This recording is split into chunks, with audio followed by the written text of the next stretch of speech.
Largest in Coliseum history, over 92,000 tickets have been sold. Zachary Dixon, a very dangerous return man. They'll try to keep the ball away from him. Bar signals we're ready. The championship is underway.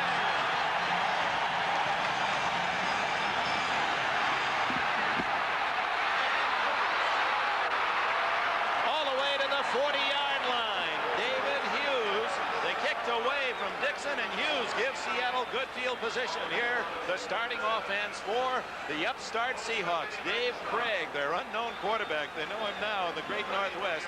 Kurt Warner, rookie, Penn State. Cullen Bryant, blocking back. He played here with the Rams. Paul Johns, dangerous deep receiver. And the clever Steve Largent. He had 11 touchdown catches this year.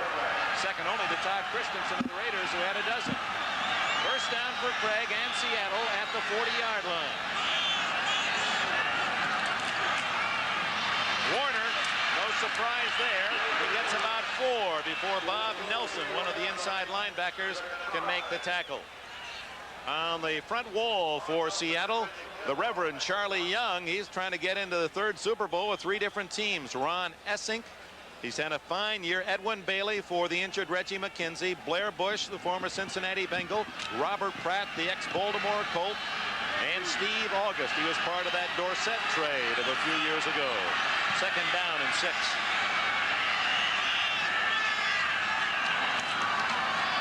Warner. He can't get outside. Alzado and Martin teamed up on that defensive right side. It'll be 3rd down and about 4. Let's check the defense. And the Raiders are tough up front. Howie Long on his way to the Pro Bowl. Reggie Kinlaw on the nose from Oklahoma. And the veteran Lyle Alzado. Darth Raider, they call him. Ted Hendricks, All-Pro again. Matt Millen, one of the top tacklers in the league. Bob Nelson, who just made that last stop. Rod Martin, voted the AFC Player of the Year on defense. Lester Hayes, touchdown last week. Mike Haynes at the other corner. Mike Davis at safety. And the second-year man, Van McElroy, on his way to the Pro Bowl. Out of the shotgun, 3rd and 5. That's Dornick in motion. They like to go to him. Down the middle, it's going to be intercepted by Lester Hayes at the 31-yard line. A flag is down. Hayes, the man who intercepted early against Pittsburgh last week for a touchdown. And we have some pushing and shoving at the other end. Well, the Raiders like to do that. That's part of their game plan. They like to intimidate. Dick, they'd like to get your mind off the game and onto the rowdiness and the fighting on the field. That was Pratt and Pickell fighting. It's going to be a reception. It looked like they tagged Lester Hayes for pushing in the secondary. He was there ahead of the receiver. Can't do it that way. Number 37. Interference, number 37. To Seattle instead of the ball. Lester Hayes gives it up to Seattle on the interference. Look at that classic stance. Hayes says, come and get it. I got it right here. Byron Walker working one-on-one. Now there's the bump. He cannot push him in past that 5-yard area. Hayes dropping the shoulder into him and pushing him away. Another look at it from a different angle as you watch Craig get rid of the football. And of course, Lester is there, but the official behind him took out the yellow flag and nullified the play. And instead of the turnover, first down at the 32, Warner. Mike Haynes has showed why he is such a great addition to this team. He's terrific on coverage, and look at him meet the run. And the key to this ball game is what the Raiders have done so far. They have been able to hammer on that big back, Warner. Now, Warner is the key to this offense, Dick. He's the key to this offense. They got to have his running production. And here's a quote from Ted Hendricks. They know it. It's not complicated. We've got to stop Kurt Warner. If they stop Warner, then they can apply the full pressure of that defense to the passing game. And boy, that's awesome. You don't want to play catch-up football against this team. Now with 57 sacks, second best in the NFL. Second and 10. Craig. Oh, there's a fumble. We'll wait for the signal. You'll hear a roar if it's for the Raiders. Still no notice from the officials. Seattle maintains. So already the ball has bounced right twice for this young Seattle team against Tom Flory's Raiders. But that's exactly what we talked about. On a must-pass situation, look at the kind of pressure they get on Craig. Craig from the blind side will not see the defender coming. Right here, Rod Martin, number 53, and Martin slapped that ball away, knocked it loose. Pratt had a chance at it. A couple of Raiders had a chance at it. Essink, I think, the man that finally came up with the football. 8-yard loss to Seattle, back to the 40-yard line. That probably takes them out of field goal range, although Johnson has a 54-yarder this season. So shotgun time, 3rd down and 18. Craig complete to Largent at the 30, but that's short of the first down. Mike Davis made the tackle. Let's see if that's enough to get Norm Johnson on the field. And now we have some more push and shove. Boy, they are ready emotionally, both sides. Maybe too ready. We talked about emotion being the key. What had happened is Dornick came in, lost his balance, jumped over the pile, and I think stepped on Mike Davis at the end of that play.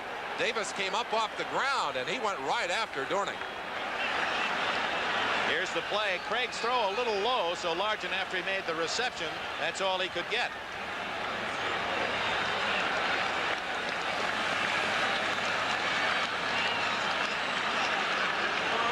Another different angle on that last play as you watch the finale of the play. Now there's Dornick coming over the top, and you saw him trying to catch his balance. I think Davis read that as an attempt to go after his head, and he came up looking for Dornick. Well, apparently they called that pass not complete, but trapped. So in to punt is Jeff West. The ball was trapped. Greg Pruitt deep back at the 10-yard line. They go after West, and that's going to be a penalty. They really nailed West. So the ball goes into the end zone. Let's see how the call goes on roughing the kicker or running into the kicker. I think it'll be a roughing call. Otis McKinney, 23, really came in there. Now, if he can touch that football, he can go into that kick. Plays already in this first quarter that have all gone to the Seattle side. It's been that kind of year for the Seahawks. They wouldn't be here otherwise. There's some magic brewing in the Northwest. Let's see if they capitalize.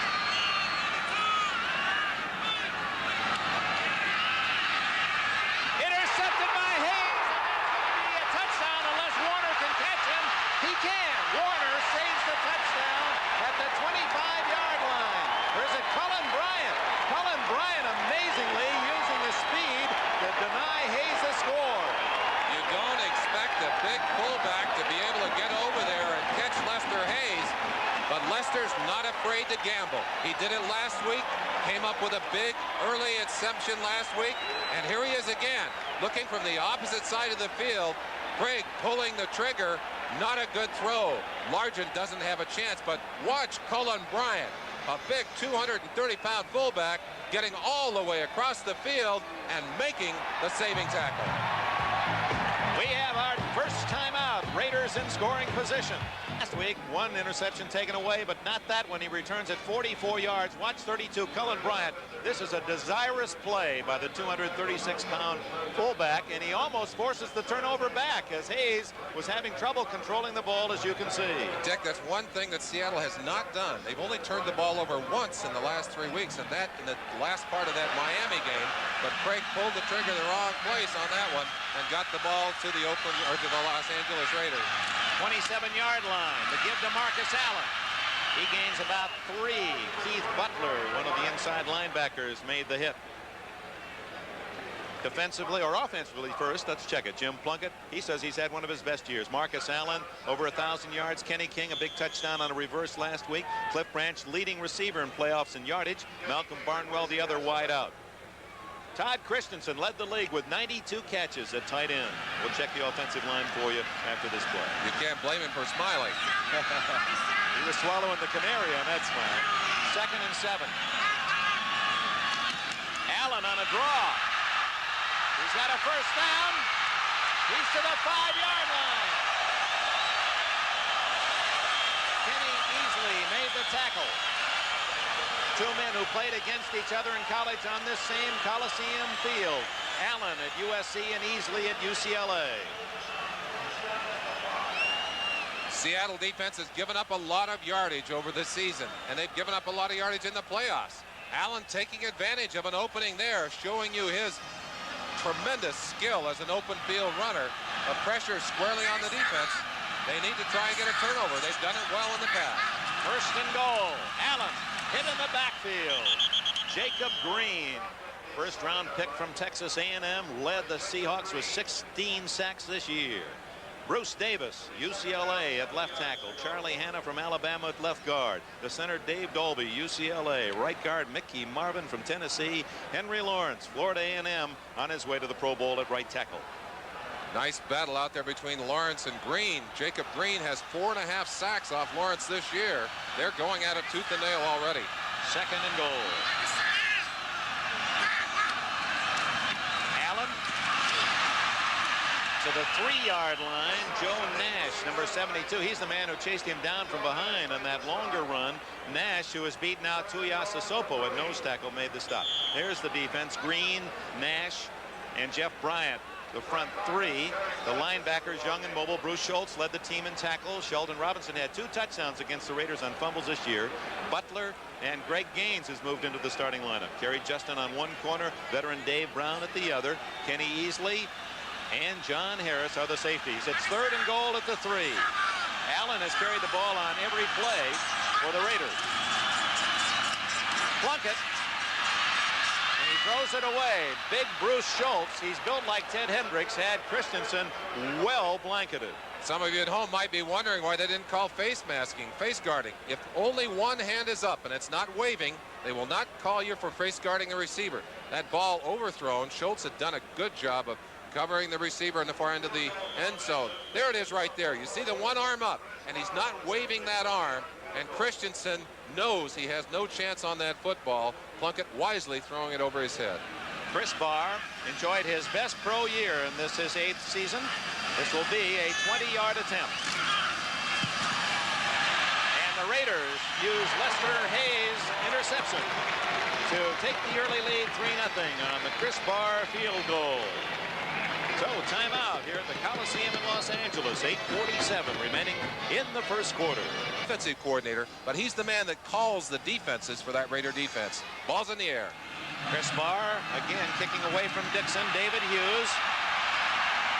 20. And is out to the 27-yard line. Hughes, powerful back, did his playing in college at Boise State. He's a native of Honolulu. So the Seahawks dodged part of the bullet. They didn't give up the touchdown. Hayes, it looked like he might score Merlin, and then they had a chance first and goal and had to settle for 3 points, did the Raiders. Kenny Myers, who calls a lot of the plays for this Seahawk offense, so talked about the importance of getting off fast. They need a good start in this game. They don't want to get down to these Raiders. You can't really play good catch-up football against a team with a rush and with a good man-to-man coverage system. Largent to the right. They go with 2 tight ends, and they're both to the left. Metzler and Charlie Young. Bryant. Kurt Warner slamming behind Bryant's block out across the 30-yard line. Kinlaw first to make contact for the Raiders. Talked to Matt Millen about Warner, and he said that one of the big problems that the Raiders had with Warner, and Warner played well against them early, was that they were not able to keep everybody, keep all the holes covered on him. He cuts back so well, has such great vision, but they have done a good job today of having a lot of bodies in those holes where Warner has wanted to run. He's not been able to break a big run yet. That yardage, over 1,400, led the AFC. This is David Hughes. Oh, he's got strong legs and carries Alzado a couple yards with him, as well as Rod Martin, 53, Haynes, 22. It is short of the first down. At the 35-yard line, it'll bring up third and about 2. These are pleasant downs for an offensive coordinator, for a quarterback, because with a short yardage situation on third down, the defense must respect the possibility of the run. On 3rd and 7, they can tee it up and go after the passer. The Coliseum, so much history, football, the Olympics in 32, the Olympics again in 84, jammed to capacity on a foggy Los Angeles day. It's third and about 1.5.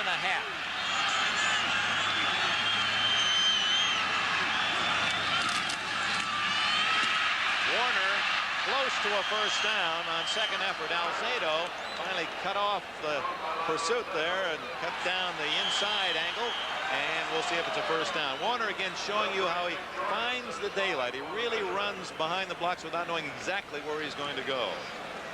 The blocks tell him.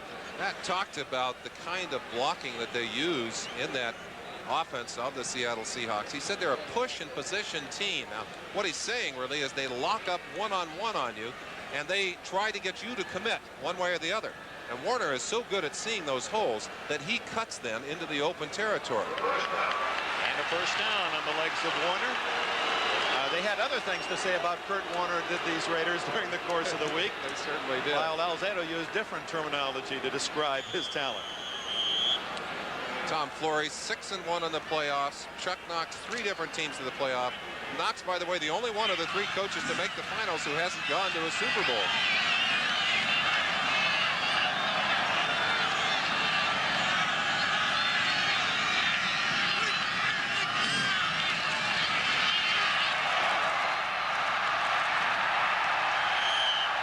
No gain, maybe a yard. Ted Hendricks finally made the tackle.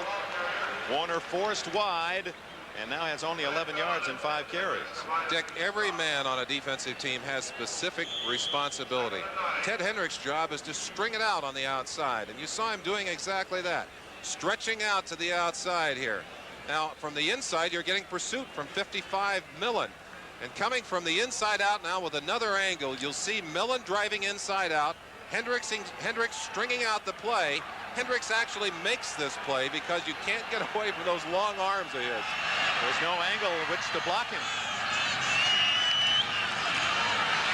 Quick hitter by Warner again, and nothing much there. A couple of yards. Howie Long from Villanova. 13 sacks to lead the Raiders this year. Earned the right to go to the Pro Bowl. Made the stop. Warner looking for some cutbacks, and the Raiders have done a good job of shutting off the backside. On the inside, 62 Kinlaw and 55 Millen. Millen locked up. There's that kind of lockup. He talked about position and push. He actually beat the block, but Warner able to dart inside. You also get a little feeling of the conservative nature of Knox. He would rather run the football. If they can establish the run, you'll see a lot of that here. That's what he's hoping to do. But in 3rd and 7, forced into the shotgun. Craig in trouble. Greg Townsend, number 93, a rookie from TCU. Townsend had 12 sacks on the season. That makes 13. That's his 2nd sack of the day. You get the sense of the reason that they don't want to have to be forced to throw the football. Craig just cannot find a receiver open, and the offensive line can't stop the Raider rush. Here he comes, number 93, Townsend coming on the outside. Right there, Pickell from the inside also getting a piece of that sack. Jeff West, high but short. Greg Pruitt, no fair catch. Breaks a couple of tackles, and he's down at the Raider 27-yard line. Oh, timeout with 4 minutes and 33 seconds remaining in the first quarter. The Raiders leading the Seattle Seahawks 3-0 as we reflect back on other AFC, AFL championships. How about 1968? The numbers were 12-13. Joe Namath, number 12. Don Maynard, number 13. And the Jets went on to the Super Bowl. Room, go to that chalkboard. Charlie Sumner, Willie Brown talking over philosophy, exactly how they want to work against that Seattle offense, and whatever they're doing, it's working so far. They've held Warner to just a dozen yards. That was the key for them. They lead 3-0, 4.5 minutes remaining. First quarter here in Los Angeles. Marcus Allen with a huge hole is out to the 36-yard line. An 8-yard gallop before Greg Gaines could make the stop. Dick, there are a lot of one-on-one wars down there on the line of scrimmage, and one of the most vital of those wars is between Henry Lawrence and Jacob Green. On this play, Lawrence faking the pass, getting Green upfield, a little draw play, does a good job. And look at that. You better believe he's feeling the pressure of his job today. Allen picking up 8 yards, now has 30 for the first quarter. 2nd and 2. Batted in the air and complete. It appeared to be Joe Nash, the nose guard, who had his hand up. I Might have believe been it was Jacob Green. It was 79, and you saw Jacob beaten out on the last play. Lawrence did a great job on that play of holding him on the line. But Jacob has one other advantage. He's got long arms. Good stop on the line of scrimmage. He knows he's not going to get to the quarterback, does the next best thing. Goes up, puts that arm on the football, and negates the pass. Great camera coverage. We're right in green shoulder pads as he stops the Raiders on 2nd and 3. Now it's 3rd and 3.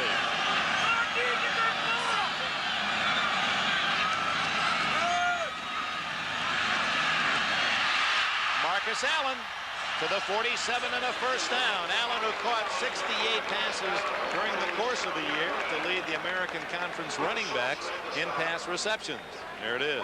He caught 5 last week too, and what an all-around performer he is, and so dangerous. He's used in a variety of ways, and even when he doesn't have the ball, you have to respect his presence. So he's a good decoy as well. But he's all by himself here, finding a gap. That's Bruce Schultz, 58, cutting across. They found room underneath the linebackers. Allen again, and he's to the 50-yard line, a gain of 3. Jeff Bryant, number 77, number 1 pick out of Clemson a couple of years ago, made the stop. Dick, we talked about the position and push offense of the Seattle Seahawks. The running game of the Raiders predicated on physical strength. Big offensive linemen, one-on-one blocking. They don't use many combinations or traps. They come right after you, and they use their strength to drive you off the line. Plunkett off play action. They can't get him. They're finally hit from behind, and Plunkett is tackled at the 48. Jacob Green persevering. It'll be 3rd down and about 5. Plunkett's a gamer. Doesn't always look the best, sometimes looks a little awkward out there, but look at the courage he shows here. Tremendous pressure, still has his concentration downfield, takes a couple of shots there, tries to get around. Hanna was coming for the backside. He had to get away from him. Green knocked him down, but there's no sack on that play. Watch Green. He stays with it all the way too. Comes all the way from the backside to finally make the tackle on Plunkett. Plunkett doing a good job of not fumbling the football. 3rd and 5. Number 35, Don Dufek. You talk about a story. Here's Dufek. He has been released by Seattle. He's like a bad penny. You can't get rid of him. They've released him 3 times, and they keep calling him back. He's just a kid that's tough, doesn't have the speed nor the size, but loves to play, and he's one of the top players on special teams and in that 5- and 6-back defense. They put him in there. They actually used him. 10 men on the line of scrimmage for Seattle. Paul Johns back at the 10-yard line. Beautiful spiral. Johns lets it go and into the end zone. Even if he touched it, doesn't matter. It's a muff, and the ball will come out to the 20-yard line. First down for the Seattle Seahawks and a timeout. 1:15 remaining in the first quarter. The Raiders lead by 3. Seattle trailing 3-0. Ball at the 20-yard line. Warner, and again surrounded, gets only a couple. And Kurt Warner thus far has been kept well in check. And let's go back to that premise. The Raiders say number 1 and number 2 and number 3 on their list is to stop Kurt Warner. They stop him, they feel they can win easily. They really do have the horsepower to knock down your passing game. If Warner can run effectively, he forces them to honor the run and also makes it possible for the run passes to be effective against the Raider defense. Number 1 pick out of Penn State has only 14 yards so far in 8 carries. Going long for Metzler and overshoots him, or Charlie Young rather. And Young was open. Mike Davis had been beaten, but Craig's throw was a bit too long. Alzado applied pressure on the quarterback. There's the rep. Lester Hayes interception, setting up a Chris Barr 20-yard field goal. The only points of this first quarter.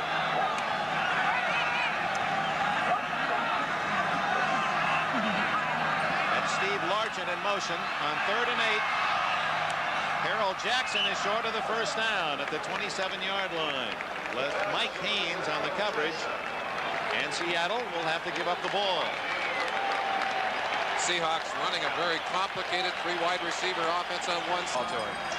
And that is the end of the first quarter of this American Conference Championship game. It's 3-0. The Los Angeles Raiders leading the Seattle Seahawks. 14 years ago, it was Unitas to Perkins, 68 yards, and the Baltimore Colts had beaten the Raiders, and they went on to the Super Bowl. May the force be with him, or with the Raiders, I guess is the case. At the other end, Greg Pruitt.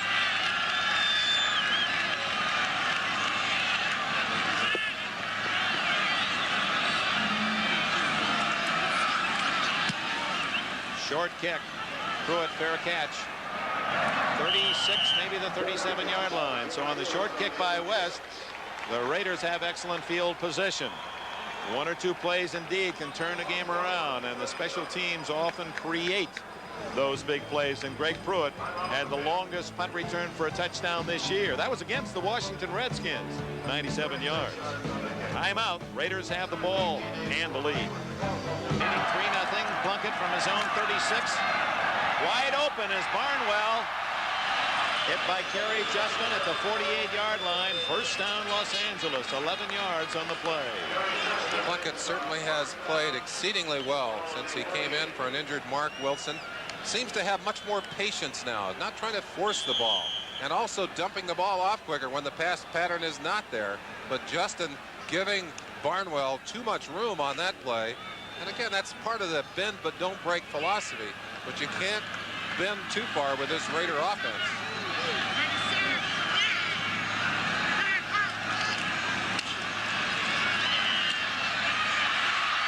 Todd Christensen and Kenny Easley, 2 men on their way to the Pro Bowl, and Easley able to get a hand in there and knock it away from the big tight end. You get a feeling for the quality of Easley's athletic ability when you see on this play how well he stays one-on-one with Todd Christensen. Reads it well. Now he's got to make up about a step and a half. Watch the hands here. Christensen has the catch. Look at Easley. Comes right in and knocks the ball away. Another look at it from Plunkett's point of view, and you'll see it better here. Christensen had the catch, juggled it, was going to make a great grab. Frank Hawkins, and a tough little back from Nevada Reno, plows to the Seattle 43, about 2 yards short of a first down. He was a well-kept secret out here in the shadow of Marcus Allen. 526 yards, made some major contributions, had his best game in the win at Dallas when Mark Wilson started for the Raiders his first game. Just part of what we said earlier, the number of ways in which this Raider team can hurt you. Offensively, you start concentrating on Marcus or you start concentrating on Branch, and they hit you somewhere else.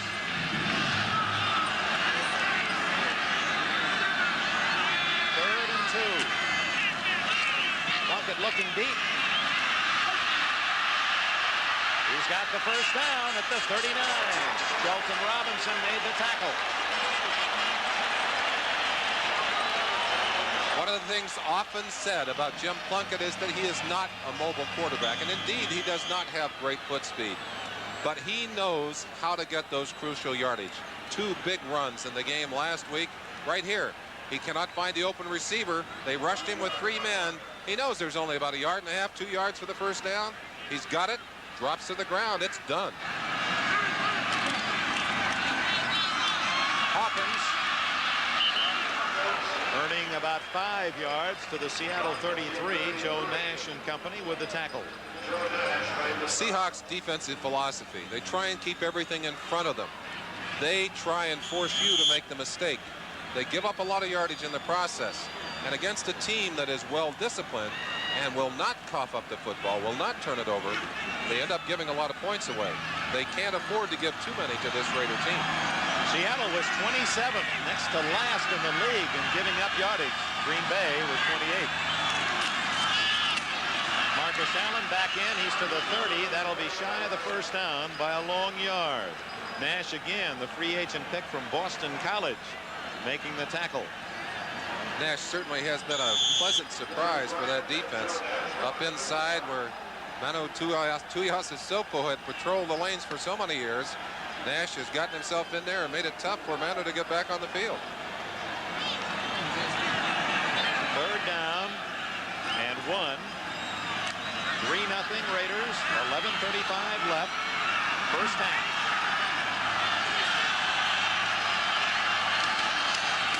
Allen stopped at the 30-yard line. A terrific tackle by Keith Butler, inside backer from Memphis State. Allen didn't get an inch. So it's 4th and 1. And we'll see what Tom Flores elects to do. He's going to go for it. You'll see Marcus Allen say, let's go for it. The crowd agrees. And that's an interesting choice right there. He's playing to win. That's, in the playoffs, you can't play conservative football. There's no tomorrow. Chuck Knox knows the pressure right now, squarely on his defense, right down in the pits. Let's see who can control the line.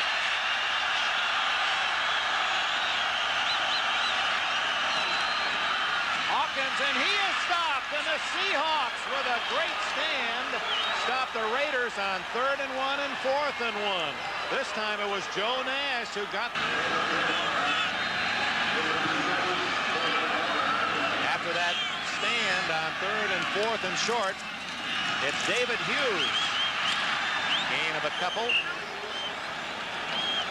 They may be king on Warner, and Chuck Knox trying to give it to the other back, Reggie Kinlaw, with the stop. In the second game here on this turf, Hughes had a big day. I believe he had 79 yards in that contest, and the main reason was that they were zeroing in so solidly on Warner that he was able to break some nice runs. Good runner in his own right. He also was the man that caught a touchdown pass on a fake field goal by Jim Zorn, and some of the Los Angeles writers who remembered Knox as conservative said, hey, that's not the way you played when you were the Rams coach for 5 years. He has changed. Warner. I bet Warner's second guessing himself now. He had an opening inside cutting back, elected to go back outside, and ran into nothing but black jerseys. Warner does such a great job of cutting and working against the grain, but the Raiders are doing a great job on Warner. And what they've been able to do so far is to shut off the inside. They've been able to string things out, keep their people almost like a picket line in front of him. Enjoyed 2 good days and the 2 wins against Los Angeles, but only 16 yards today. So it's 3rd and 6.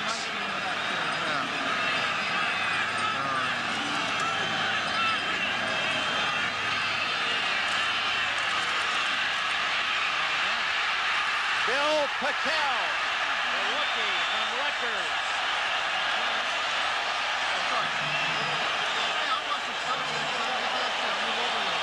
That's the 3rd sack of the day for the Raiders. They're already establishing the fact that if you can't run the football, we're going to put the squeeze on your quarterback, and you're going to have a long afternoon. Pickel right smack in the middle of your screen, working on 59, Blair Bush. Now, it's just a simple matter of taking too much time, and Pickel showing you how quick he can get to the outside and get a hold of your quarterback. Great coverage downfield. Craig could not find an open man. West to punt. Pruitt. Fair catch at the 38-yard line. So again, the Raiders begin in rather good field position. They have the only score of the game, a 20-yard field goal by Chris Barr. Flores responsible for that offense, and he's had the better day so far. They've put more yardage up and have got 3 points up. Marcus Allen corralled at the 38-yard line by Shelton Robinson, who played with Lawrence Taylor. They were the linebackers at North Carolina. Robinson was a free agent. Taylor, of course, a #1 pick and star with the Giants. Shelton, one of those big play people, worked his way back into that lineup and doing a good job of stretching back on that play. Dave Craig. It has not been a good first half for him nor for Kurt Warner, but the Seahawks trail only 3-0.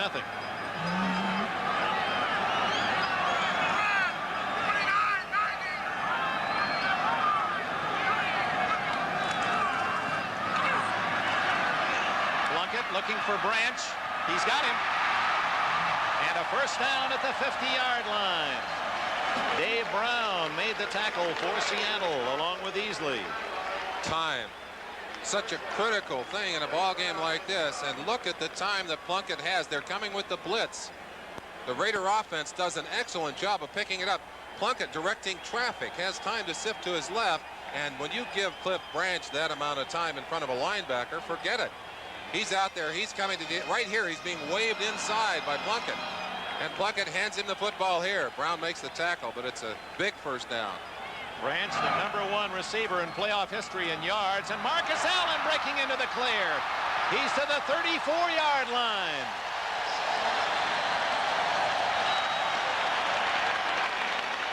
$16 more yards for Marcus Allen. Great running backs. Change direction. They change their pace. Marcus Allen just flying down the field.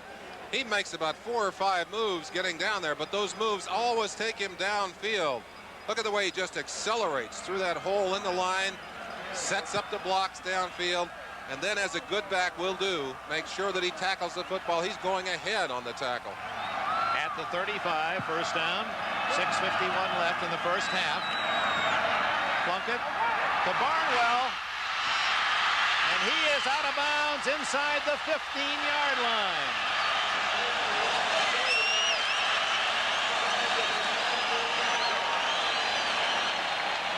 Kerry Justin, number 26, working as a cornerback on Barnwell, one-on-one on that situation, giving him a lot of room. Watch the amount of room he gives Barnwell. Barnwell drives him to the inside. You can't give a receiver that much room in front of you and hope that he won't catch the ball. Plunkett did a good job of reading the play and delivering a zipper out there to Barnwell. First down at the 14-yard line as the Raiders threaten to add to their 3-0 lead. Allen tripped up at the 11-yard line by Bruce Schultz, number 58, University of Texas. There's another special quality that great running backs have, and that is vision. They see the openings. Schultz starts back. Allen saw that and cut. He was going left. The play is designed left. He cut all the way back to the right side. Schultz did a good job of getting back there to trip him up. At the 11, 2nd and 7.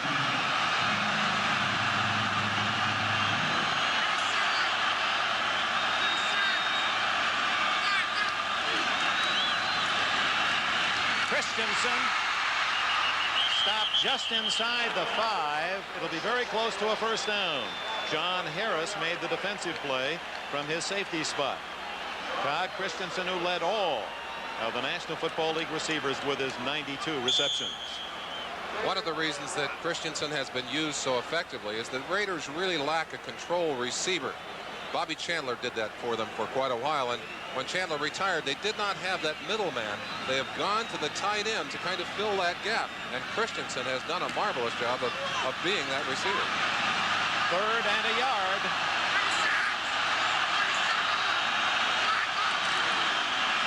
Allen to the 1.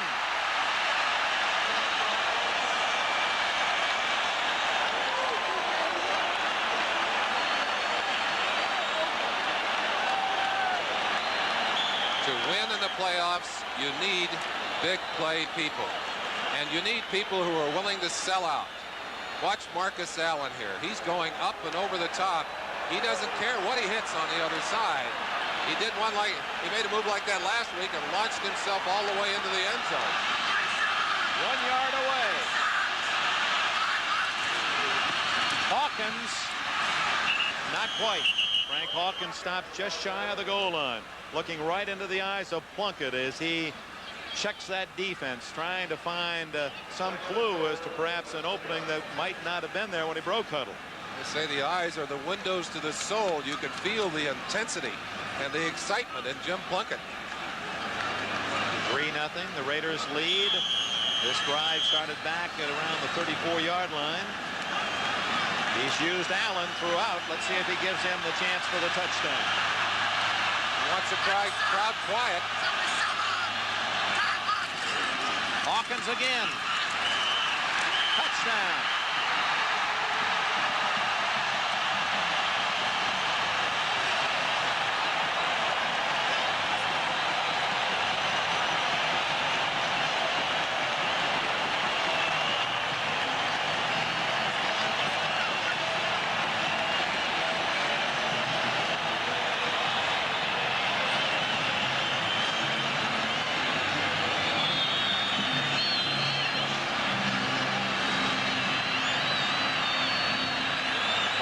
Allen being helped off to the edge of the field. Looked like he may have dinged himself a little on that last play.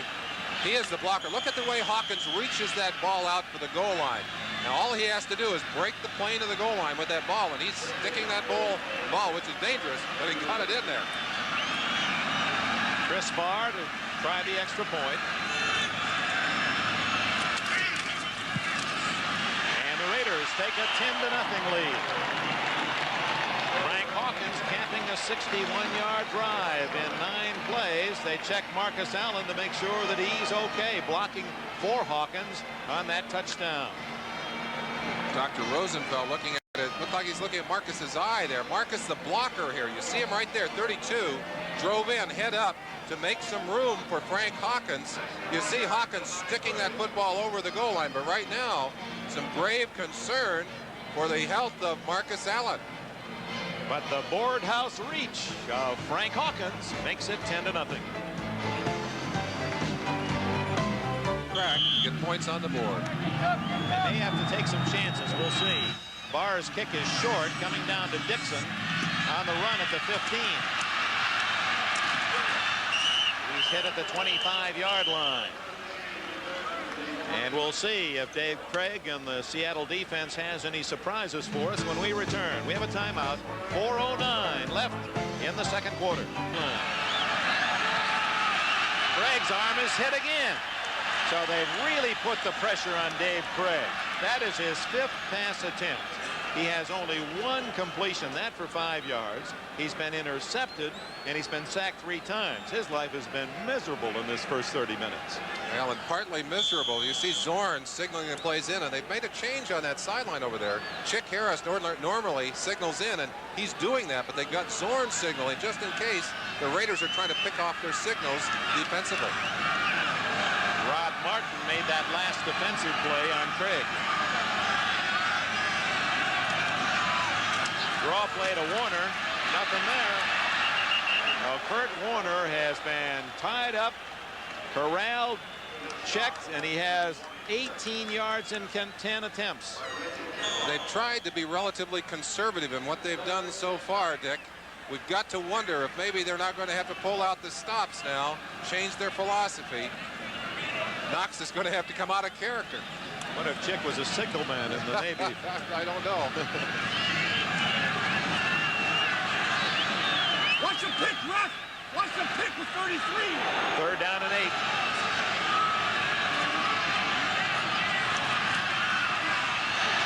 Dornick. Howie Long rips him down at the 22-yard line. Listening at home, I think you may have heard one of the Raiders yelling on the sideline. Watch the pitch to 33. And sure enough, the little toss out to Dornick. Dornick has been the 3rd down specialist, and they alertly anticipated the play. Watch it right here. Dornick just circling out of the backfield, but there are about as many Raiders out there as there are Seahawks, and that's Howie Long and Lester Hayes and Townsend and Martin. They all want a piece of it. So Seattle unable to move the ball again. Their offense has been almost 0, and West another short kick. Fair catch by Pruitt at the 41-yard line. So West's failure to get any depth on his kicks, and there's another scuffle.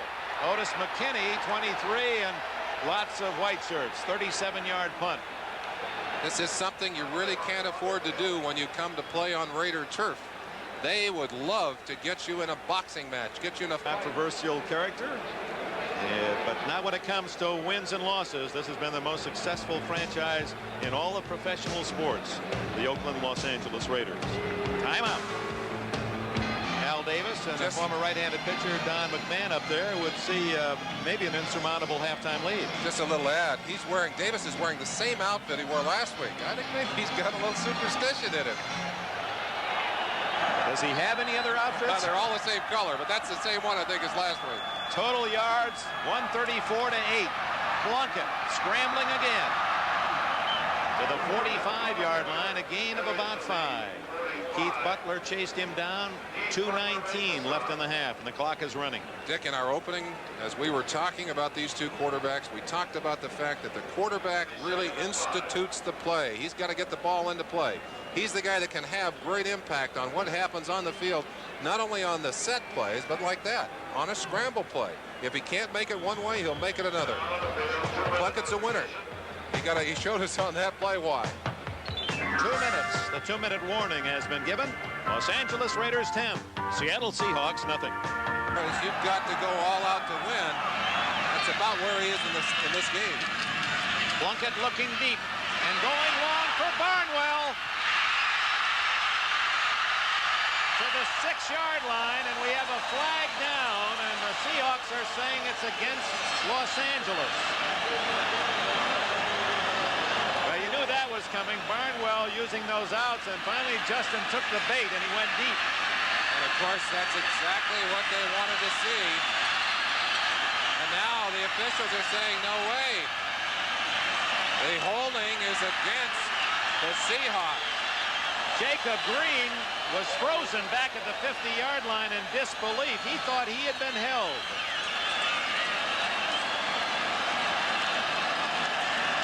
Holding, number 57, defense, decline. Holding is called against Sheldon Robinson, number 57. Todd Christensen coming out of the backfield on Gaines, driving across. And there is the holding call. Right there. Meanwhile, Barnwell with a bomb downfield. It's 1st and goal at the 7-yard line.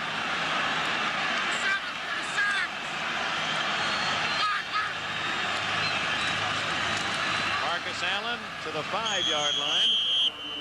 And, of course, the Raiders now with the advantage of chewing up the clock on the run as well with 1:38 left in the half. The vertical game. The Raiders talk about getting the ball deep. This is on that last deep pass play, and Justin, anticipating the out, had taken the bite, and Plunkett did a good job of getting that ball deep before they could be covered on the second man down. Plunkett now 6 for 9 passing, 109 yards. 2nd and goal. Frank Hawkins, touchdown!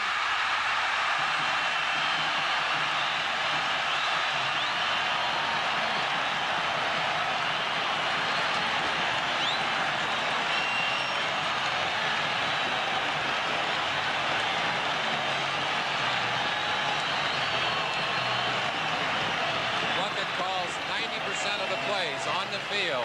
Did a good job of mixing those plays. This one right to Hawkins. Hawkins getting by Keith Butler, number 53, and into the end zone. That's easily number 45 who finally stops him, but he's all the way into the end zone for a touchdown.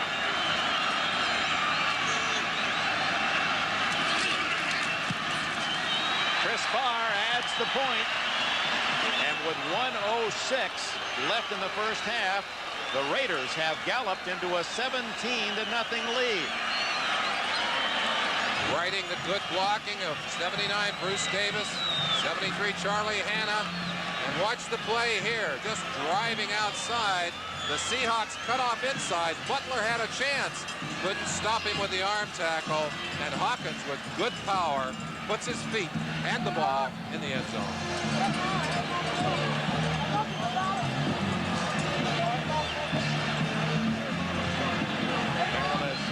You fans who have been watching football throughout this day,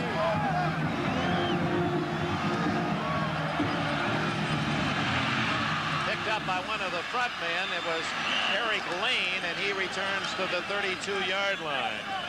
Relative of MacArthur Lane. Well, it's from football to the subtleties of golf next weekend, NBC. Raiders were offside. Craig to Largent, 44-yard line. That'll be a rarity for Seattle. I think they have a first down. They also have a penalty, which they will elect to refuse. Greg Townsend.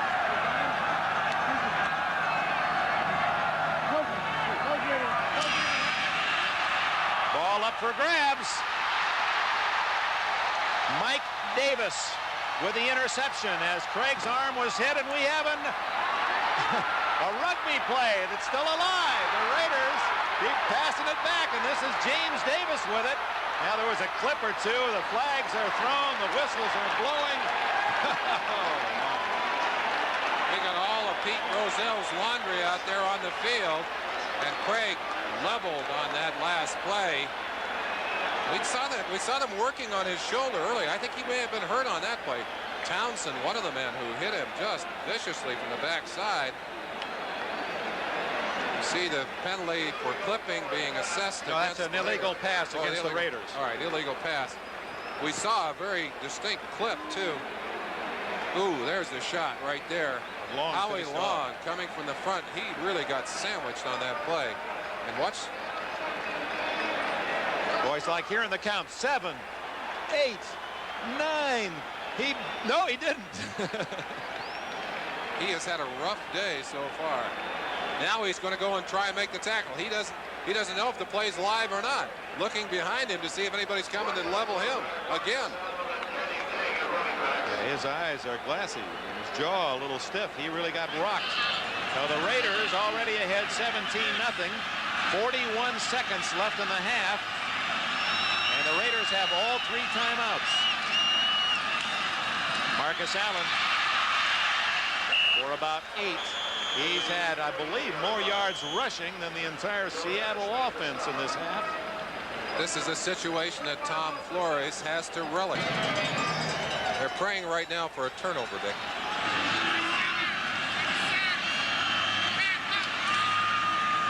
Good play action. And the bomb to Branch. Actually hit Cliff on the heels, I believe, and Dave Brown is complaining that Branch used a little extra to get him out of the way of the interception. No flag.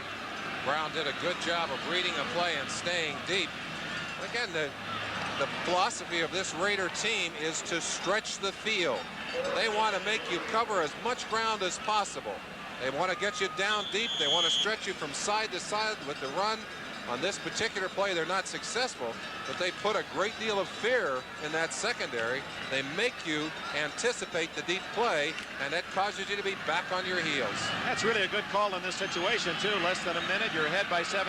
Even if they intercept it, so what? You got them down at the 5-yard line. 3rd and 3. Oh, beautiful throw and catch by Barnwell, sliding at the Seattle 33. Dick, we talked to Plunkett. We asked him, when you throw the ball, do you know that you've thrown a good ball? No, I always keep my eye on the ball as much as I can. In fact, I'm kind of like a golfer or a bowler. I kind of try to talk the ball into the receiver's hand sometimes when I know it's not quite as accurate, or I think I might have missed by a little bit or more. I'm kind of going to one side and hopping around and trying to guide it into the guy's hands. You see Plunkett in a red uniform, and we're not out of the half yet. The total offense, Raiders 221, Seattle 16 in this first half. Plunkett to Allen. He's tackled at the 27-yard line. The clock is running at 12. The Raiders do not use their final timeout, and now do. Plunkett just talked to us about how he uses his body to get that ball to move. Well, let's see if he does do it here. Got there. Well, leaning a little bit, sure enough. An easy throw there. Just a little finesse call. He's looking to the sideline here. He did eventually call timeout as they moved the field goal team onto the field. Chris Barr, who started the scoring with a short 20-yard field goal. His wife, the brunette, Artini, she said for a long time that she thought that his first name was much maligned, as Chris Barr says, because every time she saw my name in print, she'd say, and field goal kicker much maligned, Chris Barr, the miss from 38. Well, there's not been a lot of negative this year for him. He's had his very best season, 21 for 27. It'll be 45 yards. David Humm to hold. Can't be any more on target than that. Chris Barr with some frosting. Much heralded Chris Barr, perhaps. Much heralded indeed. You saw the emotion. That's one of the interesting things about this Raider team. They don't make a lot of big deal about winning. There's an interesting quote from Barr. Ask him, how soon do you know when you've hit the ball well? He said, the second I hit that ball, I know if it's a good hit. And if I'm going to miss it, it goes off to the right. Well, I don't think his wife knows quite as soon. She's got to wait for the officials to signal. Now she knows. And you see the reaction there. From the kicking bars out of Penn State, Chris Barr versus brother Matt, the booter for the Cleveland Browns. 3 seconds left in this all Raider first half. Jim Plunkett has not thrown an interception in the playoffs this year, nor has he thrown a touchdown. That's a rather interesting statistic, but he has been effective. 63% completion rate. Taking no chances. He skids it down to Bruce Schultz, and the big linebacker returns to the 37 at the end of the first half. Yep, this crowd of over 90,000 at the Coliseum, most of them Raider fans, and they were well treated by a near perfect half of football by the men in black and silver.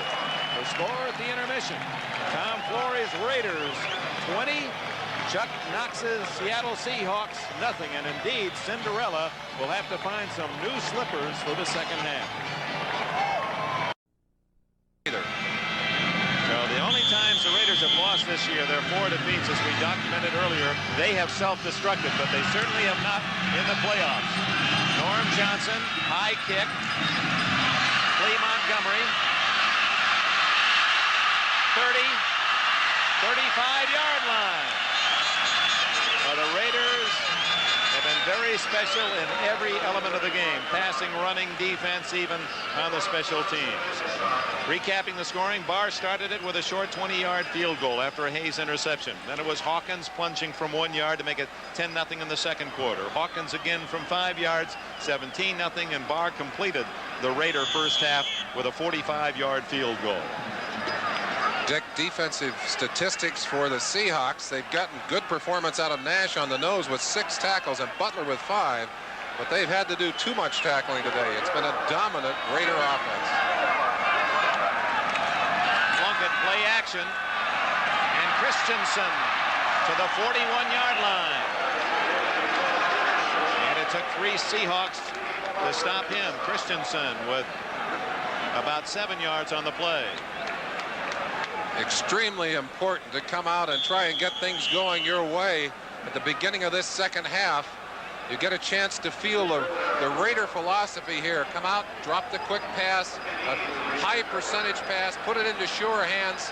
Easily the man, no, it's not easily, it's Butler, 53, the man working on Todd Christensen. Gaines throwing himself in over the top. And there's Kenny Easley there on the ground, stretching his leg. Must have some cramps or something. But watch Easley here. He's the man who came in, put the clincher on Todd Christensen. Maybe stretch one of those muscles in the back of his leg, Dick. So while they attend to the former All-American at UCLA, Pro Bowler Kenny Easley, we pause for these words.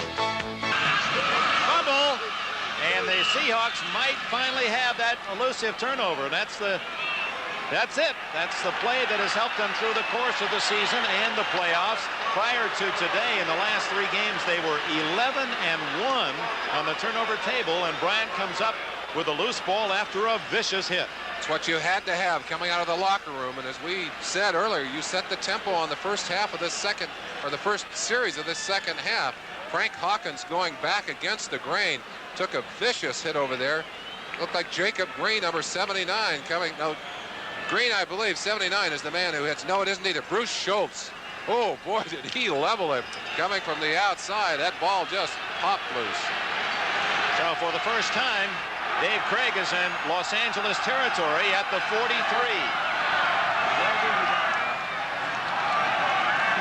Comes out throwing. Intercepted. Matt Millen. Dornick drags him down at the 47, and Craig's miseries continue.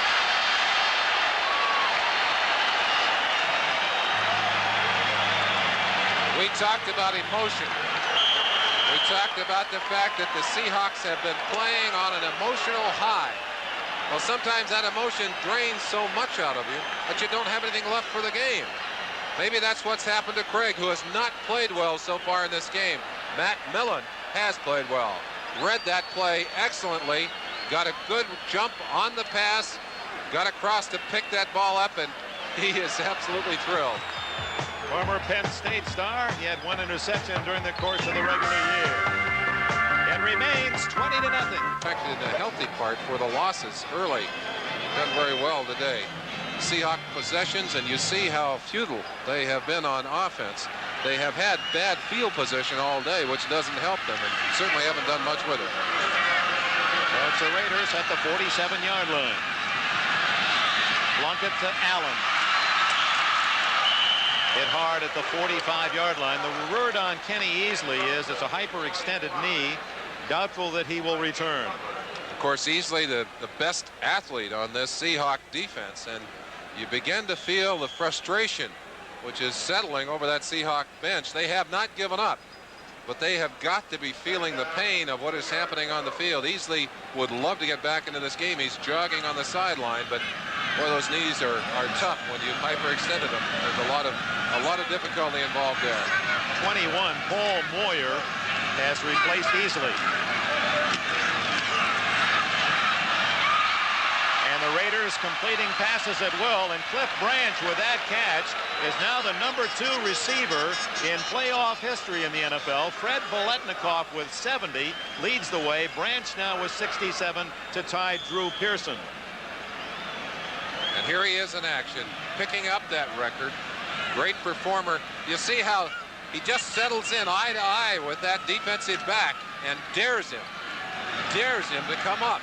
Of course, the defensive back, respecting his speed, did not do it. Branch hooked out, caught the pass. First down from the 34. Allen runs right by 2 tacklers. First down at the 23. Jim Zorn, meanwhile, the backup quarterback, the starter the first half of the season, apparently is going to replace Dave Craig on the next Seattle series. Just a matter of time. Knox, when things are going sour, his quarterback is not playing well.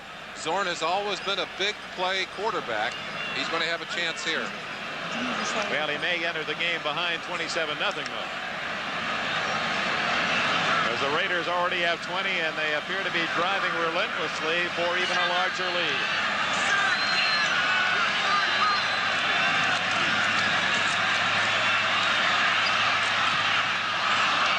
Almost intercepted. It was intended for Christensen, and Keith Butler, number 53, had his hands on it for Seattle. When a quarterback has that much time to throw, he's getting great protection from his offensive line. We mentioned the personal war between Lawrence and Green. Green has not had much of a war today. It's been all Lawrence. On the inside, it's been Dalby and the 2 guards, Hannah and Marvin. And of course, on the other side, big Bruce Davis. They have made it difficult for all those Seahawks today. Allen slithering to about the 17-yard line. John Harris got a piece of him. It'll be about 3rd down and 3 or 4. Let's look at Hannah and Davis on the other side. 73-79 on this running play. Bryant stunning to the inside, and Hannah just buried him, making room for number 32, Marcus Allen, who's angry that he didn't get more yardage. Well, if the Redskins and Raiders meet in the Super Bowl, there'll be 2 giant offensive lines at work, maybe the 2 biggest in the league.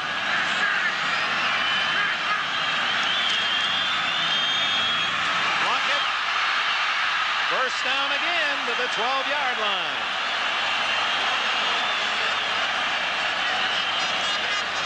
Plunkett had that first down measured.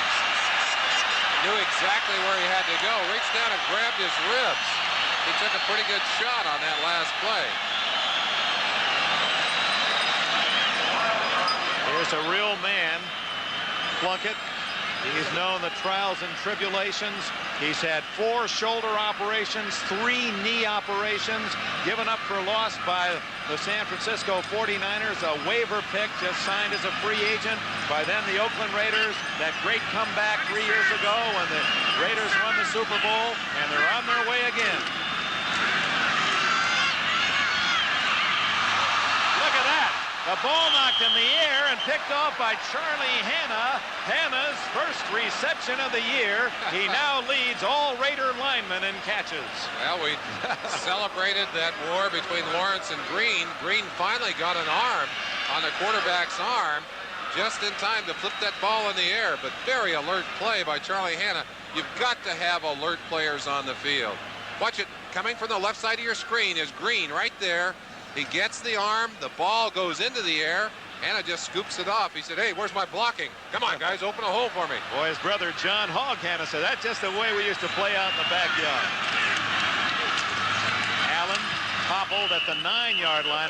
One thing, Merlin, that is quite apparent even from our distant view in the press box, Seahawks, just as they did last week at Miami, they are hitting ferociously.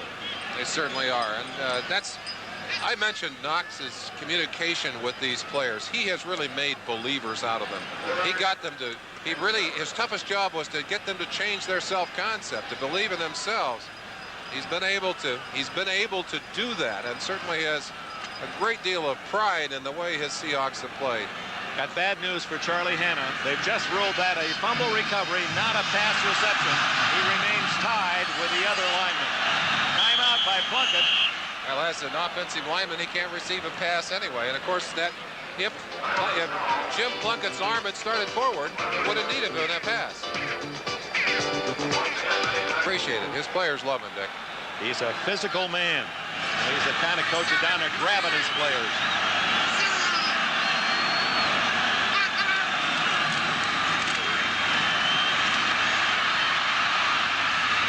Intercepted in the end zone by the Seahawks. Gregory Johnson, number 27, denied the touchdown.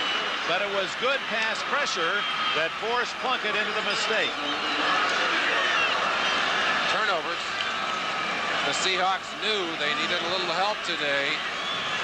They've gotten 2 here early in the second half, but they need to take advantage of these opportunities and get some points on the board. It's a long ways out of the hole they've dug for themselves. Plunkett scrambling around, throws a pass that was ill-advised, and it's picked off. He has not made many mistakes today. That was one of his first, Dick. Jim Zorn is the quarterback for the Seattle Seahawks as they take over at the 20-yard line. Well, the same news for Kurt Warner. That number 28 in the football are drawing masses of black jerseys. Dick, a question coming into this game was, would this Coliseum turf bother Warner? It's a loose, sandy, textured soil, and the root system has been pretty well chewed up by football games here.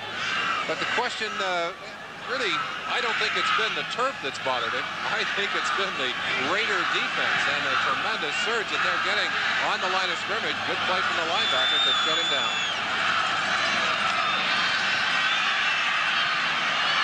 Incomplete to the tight end Charlie Young as Zorn offers his first pass attempt. Zorn was the starting quarterback for the Seahawks the first 8 games of the year and was benched in the midst of a Pittsburgh 27-21 win at the Kingdome at mid-year. Craig came in the second half, almost rallied the Seahawks to victory, and then Craig took over and took the team through the playoffs. Zorn, however, as you could see, now in his 8th year out of Cal Poly Pomona, has been the number 1 man at that position for the Seahawks since their inception.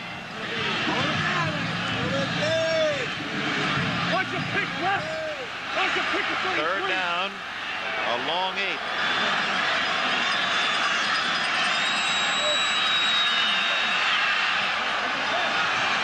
Intercepted. It appeared to be Mike Davis, his second of the game. Harold Jackson, the intended receiver. Howie Long's pressure created the interception. Most of the big plays in a ball game have their roots with more than 1 man. Mike Davis goes away with the interception, but it's the pressure from Howie Long, number 75, on Jimmy Zorn. One-on-one. He's coming here. He says the most important part of the rush, the first step. You saw it there, the good jump inside. Long driving. You see Zorn dropping back. You'll see here it is right now from the inside. Number 75 just bullying over the top, and Zorn throws the ball short. Davis is there to pull it out of the air and turn back in the other direction. Conference championship. 8 minutes remaining in the third quarter. Mike Davis's second interception. The Raiders have the ball again. 20-0 lead. Marcus Allen on his way. All the way to the 3-yard line.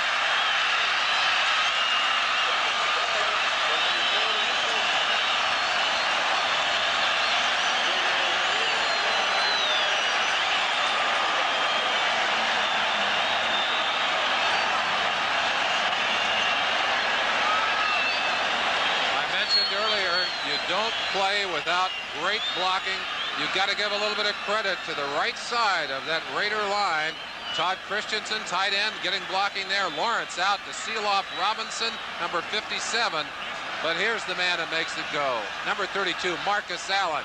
John Harris in a foot race with Allen. Look how many yards Allen gets after the initial contact. Got another 8 yards. Well, Allen has not scored today. It figures Plunkett will try to give him the ball. He's earned it. Yeah, maybe not. There it is.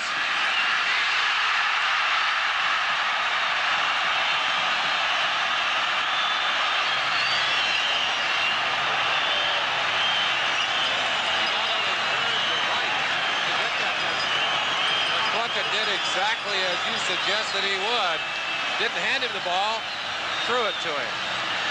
Again, the flexibility, the tremendous diversity of this Raider offense. They've made a shambles of that Seahawk defense today. Here he comes isolated out of the backfield, gets past the shot there at the line of scrimmage, and he's all alone in the corner of the end zone.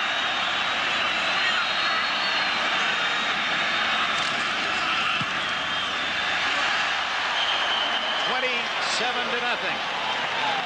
Marcus Allen, as we watch him again, Marcus Allen in, well, not even 3/4, has 120 yards rushing. He's caught 5 passes for 40 more, 160 yards of offense, almost 4 times what Seattle has, and the touchdown payoff.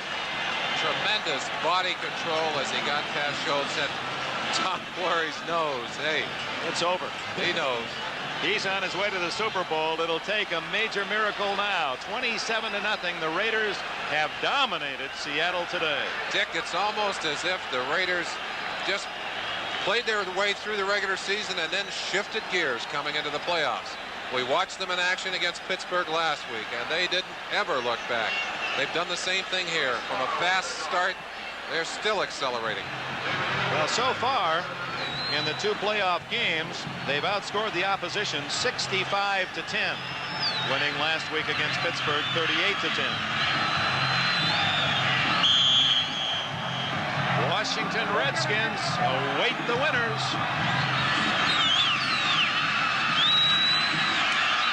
Zachary Dixon stopped at the 25-26-yard line. Tonight on First Camera, your home is a fire hazard. Toxic fumes, smoke from burning plastic, mighty deadly. What can you do to make your home safer? This and more on First Camera. Next on Knight Rider, Michael saves the life of an ungrateful co-ed. And on Sunday at the movies, Clint Eastwood, Bronco Billy, one real-life American hero. That's all tonight on NBC.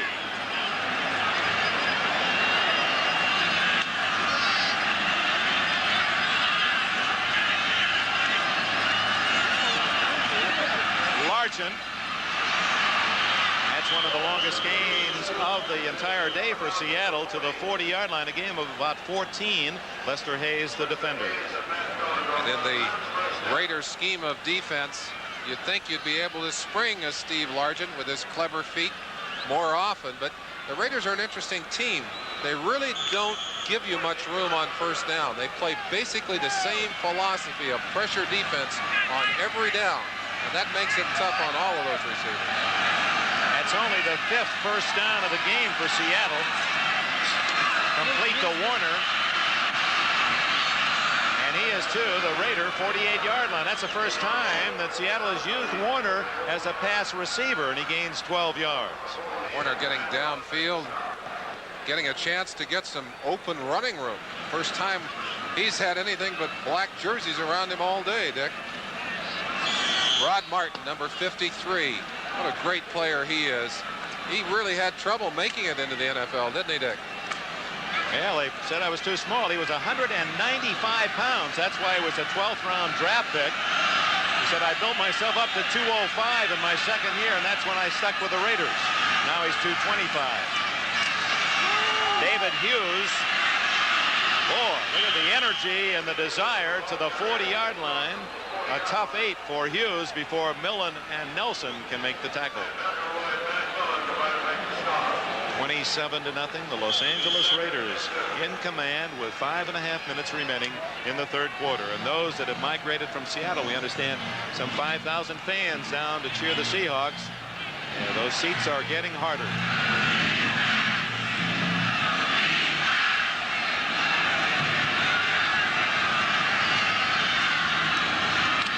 Offside, Warner to the 33-yard line.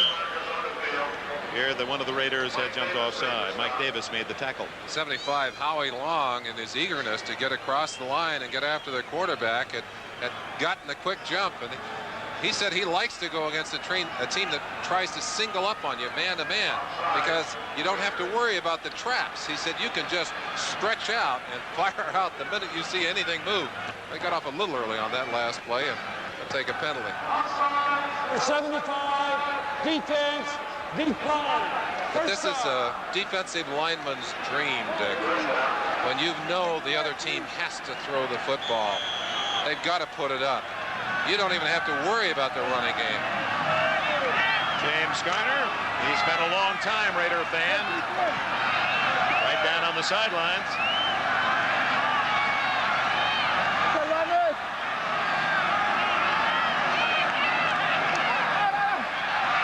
Zorn. And that's the first catch today for Paul Johns, who had 34 during the course of the regular season, 4 of those for touchdowns, as you can see. Zorn with that familiar left-hand delivery, able to spot Johns down the sideline. Johns will give you a little down. Looks like he's going to drive deep. Lester believed him, pulled off to the side, but you can't blame Lester Hayes. He knows that sideline pattern's not going to kill him. The quick touchdown is the one you've got to defend against when you've got that many points on the board and your opponents don't have any. First down. This is Zachary Dixon. Dixon, who did not carry during the regular season, used on special teams and runs very well. Dixon from Temple. He was an 11th round pick for Denver. Then he went to the Giants, the Eagles, the Colts, finally this year to Seattle. Dixon showing us some moves here. The same kind of lateral shaking that you see from the good back like Kurt Warner. The same kind of lateral moves you get from Marcus Allen, but not quite the same kind of speed. Rod Martin, number 53, coming from the backside. Fine play to get back in on the heels of Zach Dixon. It's a first down at the 11. Seahawks' best drive of the game, but they trail 27-0 with 4:40 left in the third quarter.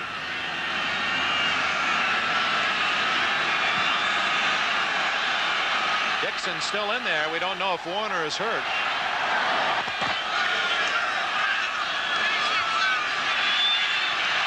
Zorn threw it away. Largent well covered. Lester Hayes had him pinned deep in the end zone, and if the ball had been thrown directly to Largent, Hayes had a sure interception.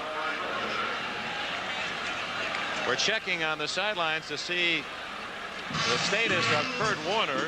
It may just be an equipment problem. Dick, we alluded to the strengthening. There you see them working on his ribs. No, not an equipment problem. That's an elastic bandage. Must have taken a shot to the ribs, and they're casing him up pretty good there. He'll be back. Marcus Allen, of course, having a banner day. Warner has been stopped. Zorn. Oops. Dan Dornick, the intended receiver, as he was making his move over the middle, Zorn was expecting him to go outside. And that's the rust. Zorn has not been playing.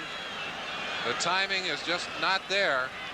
Largent trying to find some room against Lester Hayes on the outside, and you see the very physical nature of the Raider defense right there, pushing him outside. And then a look inside. Dornick is the one that's coming inside. He had anticipated the throw back over the middle. Zorn trying to hit the quickie, but you see Dornick breaking the other way. Dornick, if the Seahawks lose, he's back in medical school tomorrow, has a radiology class, University of Washington. Zorn to Dornick, incomplete, and what a play by Jeff Barnes, number 56, backup linebacker from California, and Dornick said he interfered with me. Not getting any sympathy from the officials. Not getting a yellow flag either. There's the play. Perfect timing as the hand goes up. The official not able to see any early contact, if there was any there, because he was shielded by the linebacker's body. It did look as if he had the left hand underneath pushing and the right hand high, but it was a difficult call for the official. 4th down and 10 at the 11.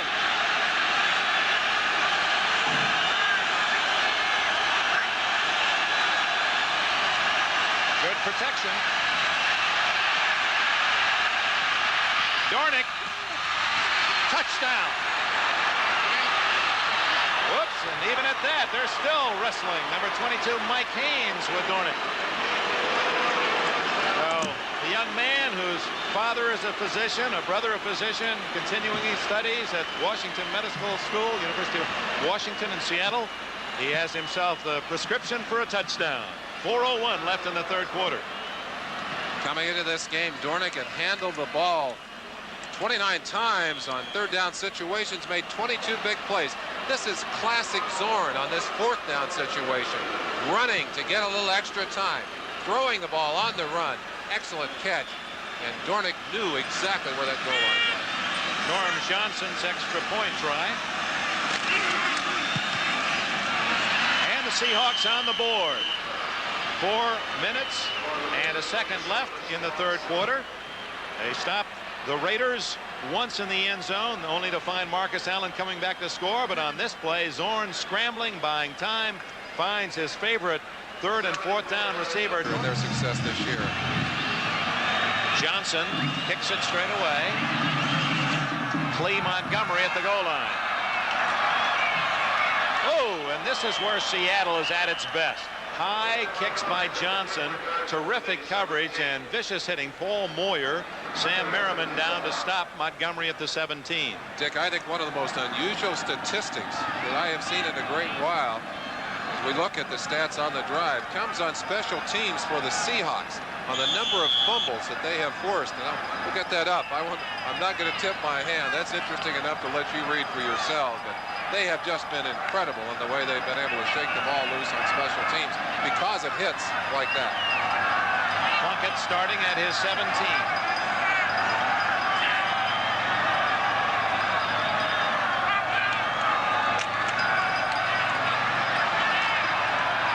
In the air and intercepted by Bruce Schultz. And the Seahawks have it at the Raider 25-yard line. So suddenly Seattle with life. They've scored and they get the big turnover at the 25-yard line. And there's both a Seahawk and a Raider down on the play. 5-yard line. Warner is back in the game. That turnover table starting to even out. Zorn going deep. Incomplete. Byron Walker got away with a little push on the defensive back, Mike Davis. And Walker had a touchdown in his hands, anticipated the ball well, went up, got a hold of it, but couldn't hang on. Zorn had the ball well on target. Watch the play now. He drifts in right there over the top of Mike Davis and gets the ball in hand. He falls into the end zone if he can hang on to that football. 2nd down and 10. Nick, after the 2 other turnovers, the Seahawks handed the ball back. They can't afford that here. They need the 7. Warner. Dragged down the defensive play. Van McElroy, 26. Lyle Alzado ran right out on the field, Dick. He ran right out on the field to congratulate the other defenders. -3 for Warner. McElroy, his father, a minister for 50 years. I asked him, was he much of a football fan? He said he's always been too busy. Been in the pulpit, still is, down a little small town in Texas. McElroy has made some believers in his NFL career. 8 interceptions. He's on his way to the Pro Bowl. Zorn with flags down. Throwing deep, a man open, Edwin Dornick. Was he in bounds? No, he was out of bounds. No touchdown. He was out of bounds. It didn't appear that he got his feet in bounds, holding against Seattle anyway. Maybe it's just as well. Again, how many times have we seen Zorn running one way, turning another? You look at it, in the air, 1 foot down, 2nd foot beyond the end line. Good call by the officials. Tried to drag that left foot, but couldn't quite get it in the end zone. Do you take the penalty here, or do you refuse the penalty, bring up 4th down? Inclined to believe they would maybe rather take the down than the yardage. No, they're going to take the yardage. Yeah, that's an interesting call. It has been a long 3rd quarter. Still 2.5 minutes left. That's a vote of confidence for the defense. Holding on number 69, offense, still 3rd down. Trying to read lips. It appeared to be against 65 Edwin Bailey, but not certain. Another look at Dornick. Goes up with a right foot, comes down, and the left foot did not appear to. Zorn going deep again, could be intercepted. Lester Hayes was closest to the ball. That brings up 4th down and 23. And even though we're seeing a kicking team onto the field, the Raiders aren't going to believe that. They're going to be playing as if it's a regular series play. Jeff West, the punter, is on. Zorn leaves the field. Injury to Charlie Hanna was to the ribs. He may not return. Steve August has a knee injury, and he will not return to the Seattle lineup. This game taking its physical toll on both teams.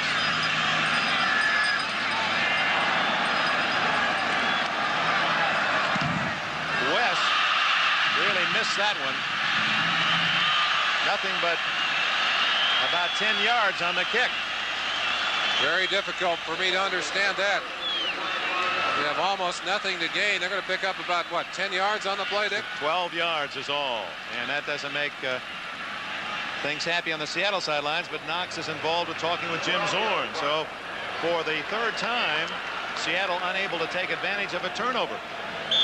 That's been the story of the day. They had done that so well coming in, as we'd indicated. The last 3 ball games, they had taken the ball away 11 times, and it kept them in the ball games, got them their wins. Marcus Allen ad-libbing his way to the 28-yard line, and a gain of about 3. Shelton Robinson made the tackle. Steve Sylvester has gone in place of Charlie Hanna. He's the man they've put into that offensive line to replace the injured man. Some might be wondering, Merlin, well, if Hanna can't play, if the Raiders go into the Super Bowl, what happens then? Well, they've got Kurt Marsh they could activate. Many felt he was their best lineman last year. He's recovered now from back surgery and is ready to go.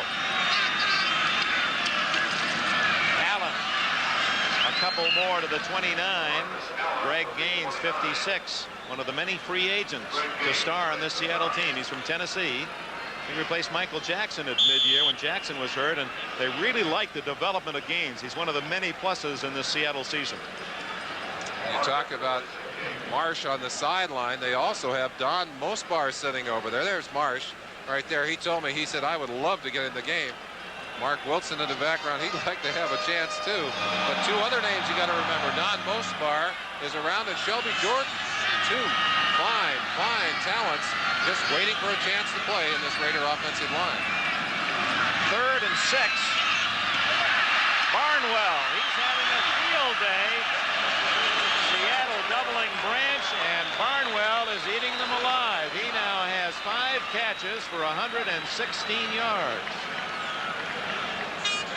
Malcolm Barnwell, number 80. And it's a pleasure when you play with the kind of people that have to be double teamed. That means that you're going to have a chance to go one-on-one.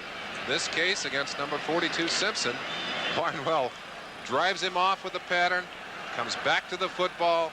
Plunkett delivers it on time and on target.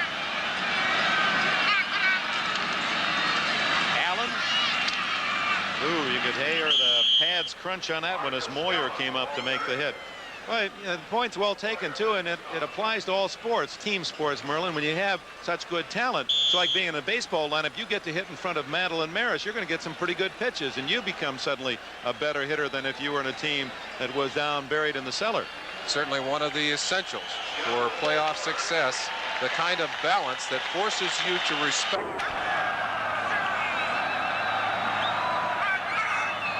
Fourth quarter begins, 27-7 Raiders. Marcus Allen to the Seattle 48, short of the first down. It'll be about 3rd and 4. Paul Moyer, Arizona State. Greg Gaines, Tennessee. 2 free agents make the stop. Todd Christensen, of course, will be celebrated for his 93 receptions. But watch him here as he goes on Greg Gaines. He's the blocker in this case. Stays right on Gaines, locked up one-on-one. Marcus is supposed to run around the other end. Todd says, hey, what are you doing out here? I'm holding this guy from going the other way. And all of a sudden, Marcus appears. Look, he's looking for the runner. Marcus finally comes back and almost runs right over Todd. Olay. Olay. He needed a cape on that move. Warner, bruised ribs. 3rd and 4. Come on! Plunkett angry. Did you hear him? He's very upset. That's one of the things that's interesting about this Raider team. It's on-field control. Plunkett calls the signals down there. Of course, he works with Tom Flores and he works with a set offensive plan. But there's no question that they take some advantages of other teams because Plunkett is such a veteran leader. He knows what's happening out there. Bruce Schultz getting some work on the sidelines, but Plunkett is a man who can take advantage of the little things that he senses on the field as a quarterback. That was a 5-yard procedure penalty. 3rd and 10.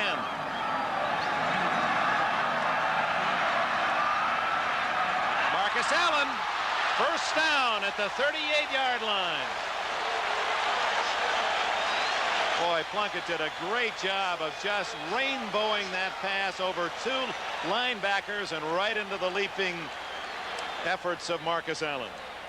That's kind of like shanking the ball off the tee and dropping it into the trap and rolling it up onto the green and stopping a few feet away from the pin. Not pretty, but boy, is it effective. Not a bad effort at the receiving end. First down at the 38. Washington Redskins. We congratulate Joe Gibbs' team again, undoubtedly watching, looking for their opponent for the Super Bowl. Todd Christensen and Greg Gaines, an immediate hit at the 34-yard line. Now, meanwhile, Al Davis watching from the press level, constantly at practice. He is probably, of all the owners in the game, there's no question he does more coaching type things. What are his other roles? Hands-on management, and certainly he is the power source for this team. Oh, an incredible job. He lets his players know how he feels about winning and losing, and they have an unusual attitude here. Winning is expected here. Greg Pruitt with a carry. He's to the 30-yard line, just shy of a first down, picks up about 4. You know, we're talking about management. The general manager, Mike McCormick, who was the coach last year and brought Knox to Seattle. Congratulations to McCormick. Seattle appears to be in good hands, as they say. McCormick, from above, a former coach who knows how to get a team assembled, knows how to be supportive, and then Chuck Knox is man on the field. Seattle has a bright future. A different kind of partnership than Davis has with his coach Flores, but equally effective in this season, at least up to this point. Plunkett scrambling again, and another first down to the 19-yard line.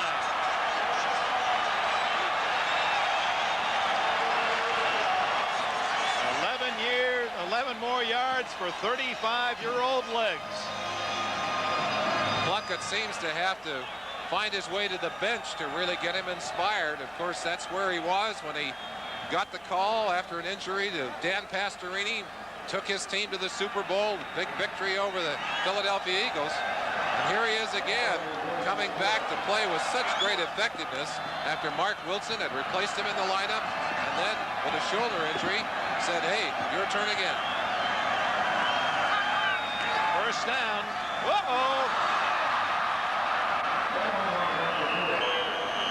Who's got it? Seattle. No signal yet. Yes, now it is the Seahawks. Number 77, Jeff Bryant, but a flag is down. We'll have to let the officials sort it out. Marcus took his eye off that ball momentarily, and ball bounced on the ground. Several people had a chance at it before the Hawks finally picked it up. And Offense, decline, first down. Merlin, this second half has been a microcosm of the Raiders season. They have tried to self-destruct at times at a 27-0 lead, and their own mistakes are allowing Seattle hope to stay in the game. they certainly are. Seahawks have not been able to capitalize on the turnovers today, and we'd indicated before that has been the secret to their success during this season. And a tough game.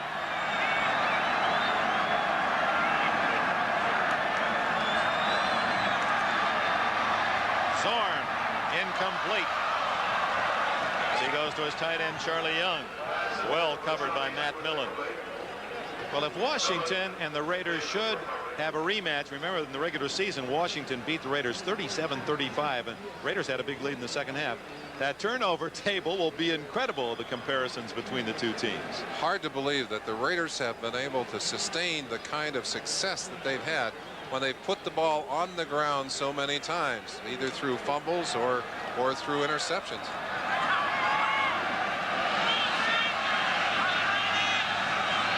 Second and 10.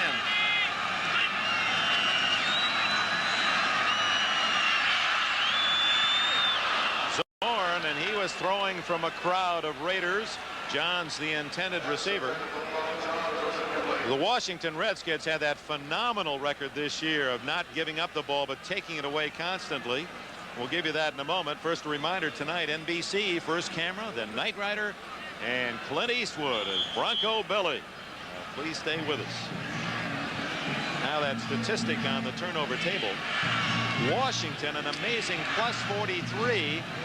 The Raiders a minus 13, a difference of 56 in turnovers, and yet here are two teams going a different way into the Super Bowl.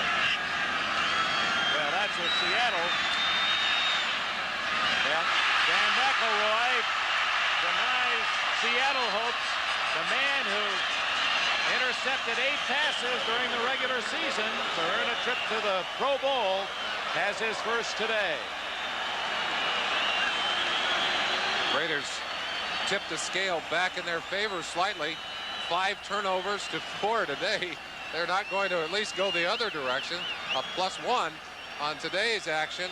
Zorn again under pressure. He's been getting heat all day long. You see him bumped by one of his own offensive linemen there just as he released the ball over the head of Harold Jackson, the 16-year veteran, number 29.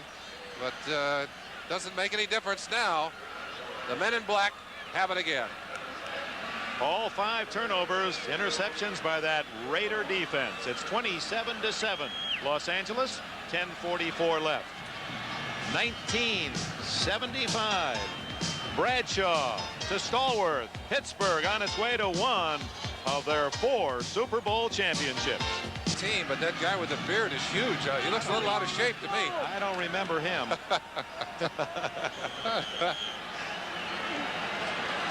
David Marish. We'll get a chance to hear from Washington's reaction to this game. Raiders in front 27-7, have the ball at the 49 of Seattle. Kenny King to the 49. Dave Brown made the tackle. King has not been used much today. A time perhaps for Tom Flores and his staff to begin to consider taking some of their key people out of this game. One of the Seahawks still on the ground after that last play. King's first rush of the game, no yards. Shelton Robinson. Raiders have dominated 27-7. Marcus Allen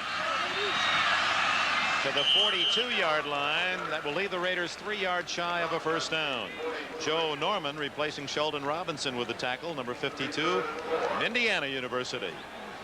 Norman's been out of the lineup, knee problems, was not dressed last week, and here back in the ball game because of linebacker injuries.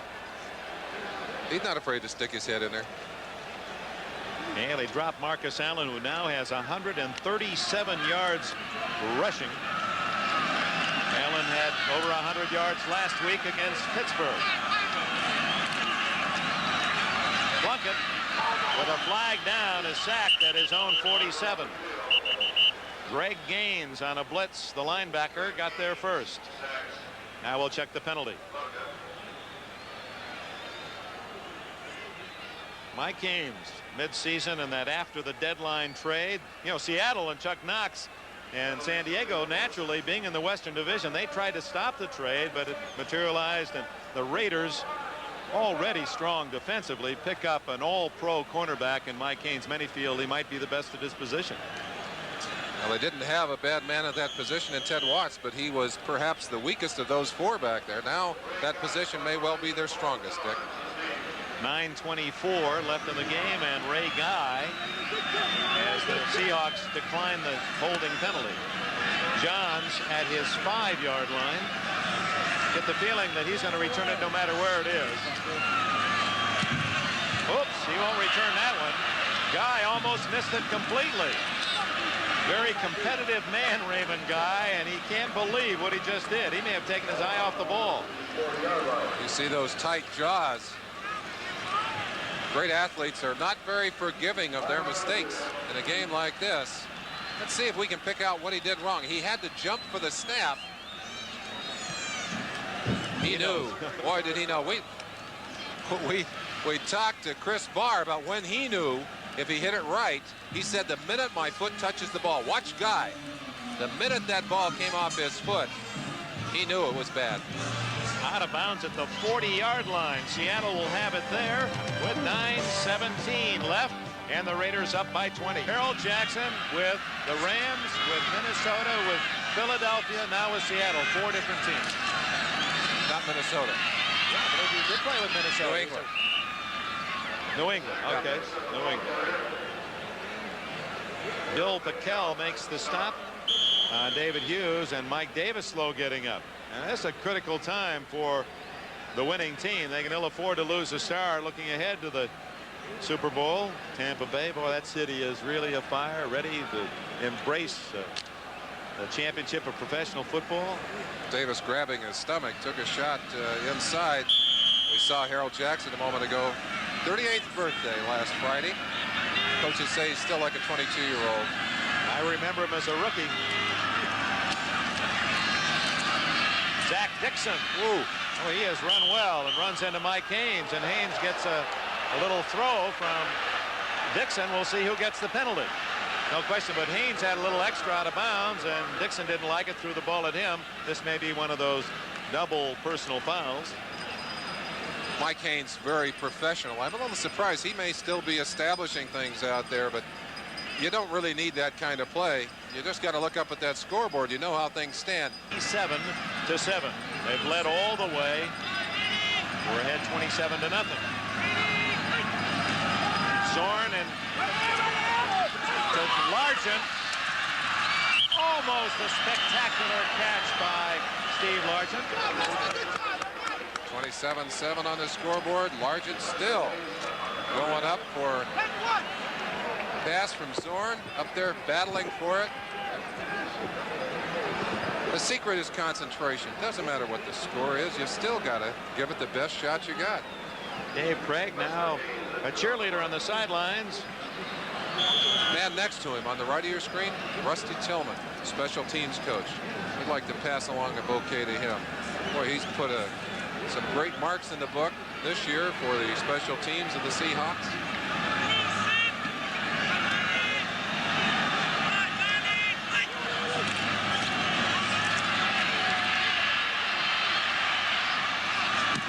Again, one of those ad-libs, Zorn to Largent plays, but Largent was well covered. Otis McKinney, an extra defensive back, and meanwhile Greg Townsend was hounding Zorn.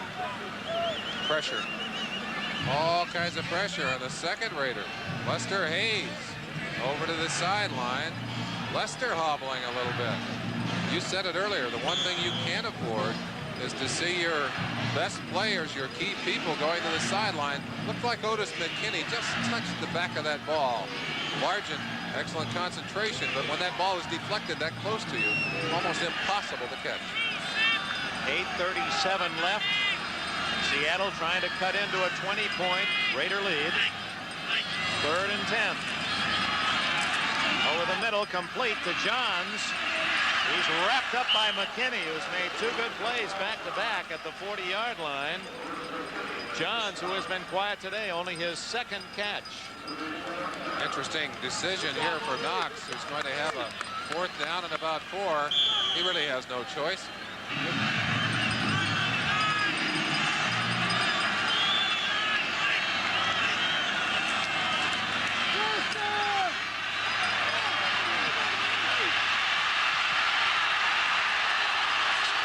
Should be intentionally grounding. The only man near the football was a tackle, Matt Hernandez. Greg Townsend.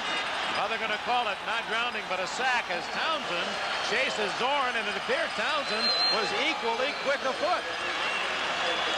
Greg Townsend is going to be difficult to keep out of this starting lineup. 6'3", 240 pounds.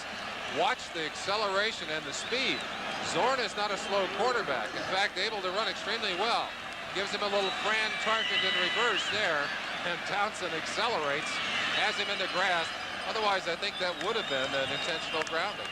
Townsend, as you saw, only 21 years of age, the youngest Raider. Zorn is sacked. The Raiders get the ball at the Seattle 36-yard line. Over at the Rose Bowl. Maybe we ought to replay that one, Dave. Got us in trouble, but we called it as we saw. First down for the Raiders at the Seattle 36. Blunkett to Allen. At the 30, a gain of 6. Keith Butler made the tackle. See, that was a nice throw. You could just see how he put it right in front of Allen so that he got the ball, already had his head going downfield. Soft hands, good turn, good concentration. You still see that mouse under Marcus's eye there where he took the shot early on. Hard work going on the sideline. Well, this particular performance by the Los Angeles Raiders has been a work of art today, Dick. Like Lester Hayes there on the sidelines. 2nd down and 3. Frank Hawkins, who had a couple of fumbles. Hawkins, who had a couple of touchdowns earlier, first half. Let's see. Well, the Raiders came up with it. Todd Christensen with the ball. And Los Angeles maintains possession. You were talking earlier about Marcus's soft hands, his ability to catch the ball. At practice this week, we said, Marcus, what's ahead for you? He said, you know what, and I'm serious. I would like to do what Charlie Taylor did. I would like to be switched from running back and become a wide receiver. He said, I think I'd live a lot longer. I think I'd be a really fine wide receiver. I think he would, too. Tom Flores now begins to give his offensive players a chance to take a bow, removing a few of them from the game at a time. Wide receivers Branch and Barnwell have come out. Look at that, 84 yards offense for Seattle. Marcus going to reverse his field. Plunkett throws a block. Allen all the way to the 20-yard line. Make it the 19 before Gregory Johnson can push him out of bounds. Another sensational day for Marcus Allen. Dick, there's some things you can teach. You really can't teach this play. This is Marcus's speed that gets him out around. Number 16, Plunkett, throwing a block there on Nash with a little help from Dalby. But that was pure speed making that play possible with great acceleration as Marcus went around that other corner to pick up the first down. Marcus Allen, 147 yards rushing today. First down at the 19, 27-7. The Raiders lead, 6 minutes left. Hawkins stopped after a short game. Trying to undress him out there. There's still some good hitting going on that field. Well, I'm up here with one of the greats, Hall of Famer Merlin Olsen, and there are a couple from yesteryear in the Oakland Raiders history. Hall of Famers Jim Otto seemed to play every game for 100 years, and Blanda for 200. Still got the look of an eagle in those eyes, doesn't he? Well, no, the look of a Raider, excuse me. Two greats down on the sidelines, part of this Raider heritage that has now migrated to Los Angeles.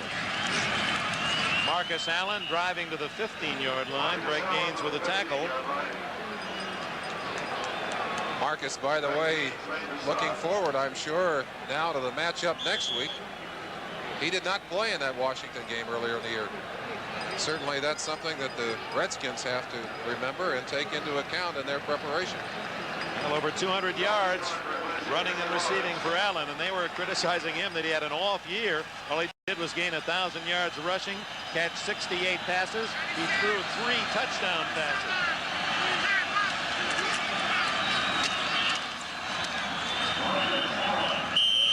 And they're acting as if that might have been a fumble. At least Joe Nash came up with a pumpkin. But Allen apparently was down at the time. Trying to steal that football down there. Tackle a football. Fourth Strip down. it loose. Barr is going to try a field goal that would give the Raiders more than a 3-touchdown lead. The way the Seahawk offense has been throttled today, that seems like more than enough of a cushion.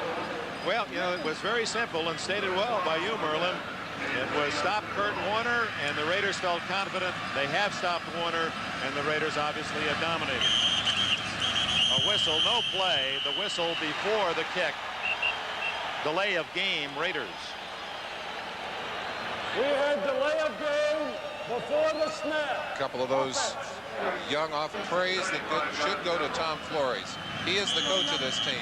No question about it, and does an incredible job. Well, Chris Barr going to kick right into prime time here following NBC.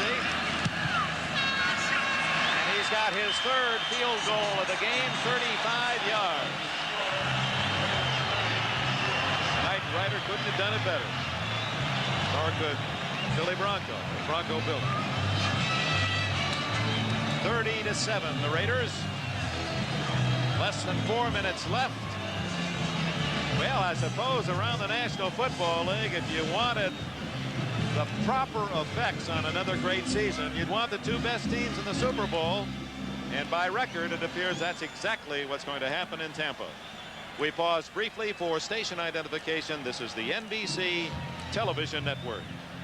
This is WNBC TV, New York.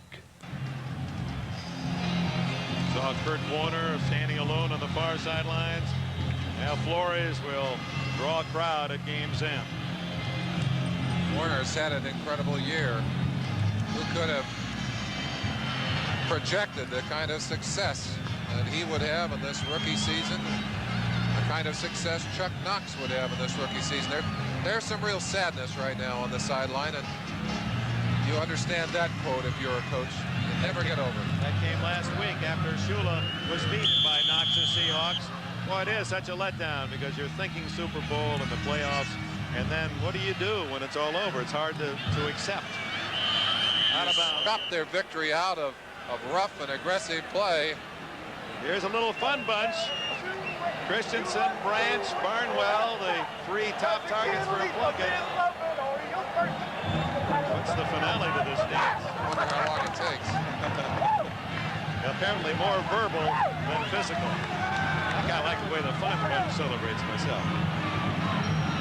3:53 remaining. There'll be a lot of celebration tonight here in Los Angeles and Washington, and then 2 weeks to talk about what happens down in Tampa. Chris Barr to kick it off. Dixon and Hughes are deep. Dixon at the 7.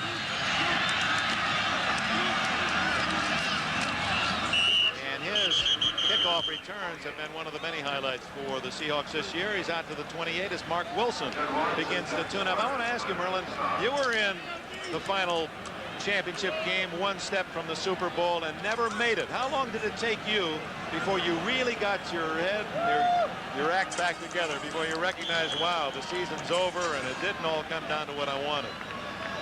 I think the first few times that we dropped out of sight just before the Super Bowl were the toughest, Dick. But it sometimes would take me 2 weeks to a month, and it doesn't help to have all those people saying, hey, what went wrong with you? What happened? Zorn. Well, this curveball broke a little low, bounced it in there. Paul Johns was closest Seahawk.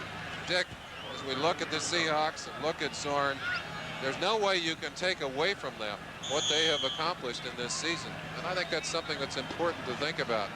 Indeed, Plunkett will lead the Raiders on to the Super Bowl, but the Seahawks have arrived. They've been here for the first time. They've made their mark. They made believers out of a lot of folks down there in Miami. They didn't make it this day, but I think they will be back. They'll be back here again, knocking at the door. The Seahawks have completed only 9 passes today. Zorn makes it 10 to Dornick. As he throws underneath, short of the first down at the 36-yard line. And in fact, Merlin, had the Raiders lost today, it would have been disastrous, as it was last year when they were defeated on this field by the Jets. Whereas Seattle with a loss, they can go back. It won't be that easy. But overall, it's been such a surprisingly good year, positive year for the Seahawks. 9-7. They've won 2 playoff games. They've won 4 in a row. And you know how those fans up in Seattle are going to welcome them back. They've been so supportive all year, and in defeat they'll be the same as they continue with a hurry-up offense. Dornick. Dick, there's another thought. That is that we always remember the last game of the year, and certainly as fans, we're conscious of who lost that Super Bowl game more than who lost out in this championship game. There are some coaches who'll say, hey, if you're going to lose the week before the Super Bowl. Don't be the loser in the Super Bowl. Only one. Oh, that's kind of sad in a way. The other 27 are losers. Even the team that goes to the Super Bowl and does not prevail. Well, there were 24 teams watching on television today wishing they could have been in one of these 2 games. Zorn to Dornick. Of course, each of these plays successful, but also eating up the clock, and that's the Raiders' thought as we're down to the 2-minute warning. 2 minutes left. 30-7 Raiders. Well, it was the Raiders in 1980, and the comeback player was Jim Plunkett, and he threw to Raymond Chester very early in the game at San Diego, as you'll recall, and Chester, on one of those ricochet plays, broke loose for a touchdown, 65 yards, and the wild card Raiders went on to the Super Bowl. Here's the play. The Raiders, the only team, has a wild card to win 4 games, and then after this play to the Super Bowl, beat the Eagles. And just as Chester gallops home, we're going to take you to this fantastic finish. And receiving 216 yards. Seattle, total 130. Total Raiders 403. The Raiders are on their way to the Super Bowl. Now the message board spelling out Super Bowl bound, and the players and their fans celebrate here at the Coliseum.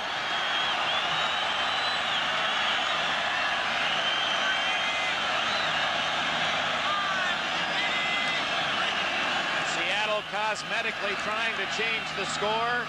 Again underneath the Dornick. And that play works again for yardage, as the Raiders will give that short gainer just to let the clock chew away. McKinney made the tackle. And somebody knew. They were 37-35 in the regular season at Kennedy Stadium, and Marcus Allen did not play in that game. Flag down, complete to Larson at the 5-yard line. He is hammered. Now let's check the penalty. I believe we've got a holding call out there that will march it back. What do you think about the matchup, Raiders and Redskins? 2 power teams, physical football teams. That's the name of the game. Big teams. And they're a lot alike in the way they play their football. Some subtle differences. Riggins, of course, the running attack, basically, of the Redskins, along with the quickness of Washington.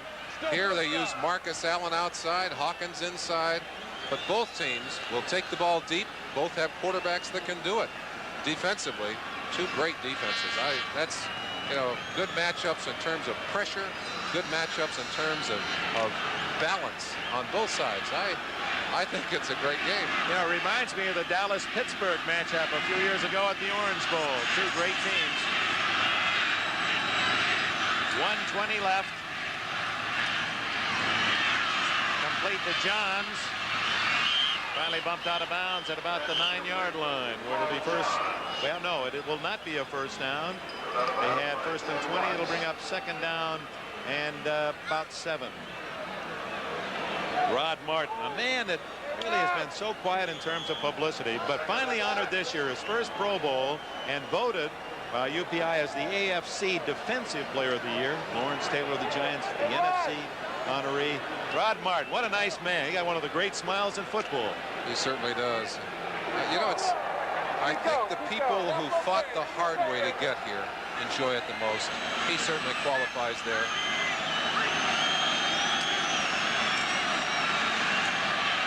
Complete touchdown to Charlie Young. Young, who will not continue that string of Super Bowl every other year. 79, he was with the Rams. They went to the Super Bowl, lost to Pittsburgh. 2 years later, he was with the San Francisco 49ers. They won the Super Bowl over Cincinnati. And now with Seattle, he hoped to make it 3 for 3. Jeff Barnes, 56, gives him a good chuck. But that's not as important as what Jim Zorn gives him. Hands him the football. Zorn, left-hander delivers, and he knows. Norm Johnson with a point after.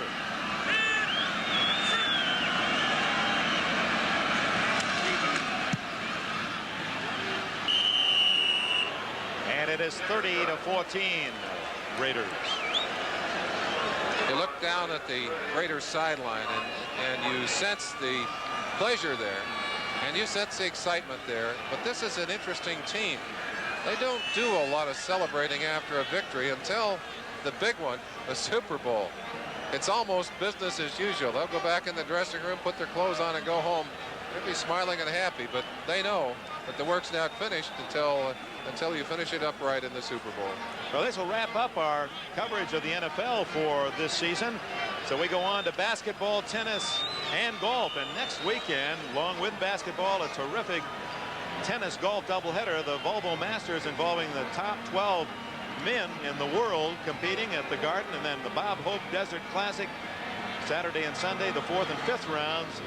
It's your doubleheader on NBC Sports. We hope you'll join us there. And while this is our finale, I want to thank especially Ted Nathanson, Larry Cirillo, who have directed and produced most of the games which we have worked, Merlin Olsen. And you talk about artists and great talents in this business. Well, we want to thank those two gentlemen especially for their great work. The onside kick covered easily by David Hum, the backup quarterback for the Raiders. Hum from Nebraska. He was signed at mid-year when Mark Wilson went down. The Hummer, look at that smile. I'll be kidding him about that big play. Well, I tell you, he showed some good hands on that play. Maybe better check him in, make a receiver out of him. Todd's over to say, hey, good job. New quarterback, I believe Mark Wilson, is going to run the ship the rest of the way. Jim Plunkett will celebrate. Look at the sidelines for the Raiders. They're hugging each other. Something very special about sports. Big men shy away from that sort of thing, even with their relatives, and right out in the open, embracing, showing the affection one has for a teammate. Big victory. There is a special camaraderie between the active players of the NFL, between the teammates on that sideline, that is difficult to find anywhere else. What they go through together, what they share together, the feelings they have about their coaches, their teammates, very, very special. And things change. The minute you walk out of that relationship as an active player, they still like you and you're a buddy, but you never again have that very special one-on-one relationship. Well, the season comes to an end for Seattle. What thrills they brought their fans, and for the Raiders, they expected to go to the Super Bowl all year long. There's something about knowing you're good, not hoping you're good, but knowing you're good, whether it's an individual or a team. And quality has prevailed. They'll get their chance. Find two teams with that kind of winner's confidence. Tee it up. They'll be ready. It was 20-0 at the half. The Raiders had it fairly well tucked in their back pocket. Seattle matched the Raiders' touchdown in the third quarter. It's now 30-14, approaching the final gun. Hawkins to the 44-yard line. I want to thank the Cord de Costanza. Joe Costanza, our statistician. Tim Tallman, Shep Goldberg, Dennis Mnuchin, Andy Apodaca, Phil Olson. The support today. Bellini. Kind of hate to see the season end, don't you? I do too. Been such an enjoyable year. A kind of a crazy year, though, Dick. It wasn't the surprise finalists, though, in the Super Bowl. Washington and Raiders, they were favored a long time ago after some of the early favorites fell in September. These were the two clubs that, and Tom Flores, we haven't talked a lot about him. We've been talking about Knox and the job he did. Flores very quietly, the Iceman from Sanger, California. And his team is going back, his record now 7-1 in the playoffs. Knox's streak against the Raiders ends. His numbers in the Coliseum drop a bit. But as we said, their trip home will be full of memories of a good season, even though this game will not go in their book of happiest moments. Now, delay of the game. This will be the final play. NFL 83 will take you right into the locker room where the Raiders get their comments. Mark Wilson sits on it, and the Los Angeles Raiders pack their bags and head to Tampa. Congratulations to the Redskins and the Raiders, champions of the National and American Conferences in 1983.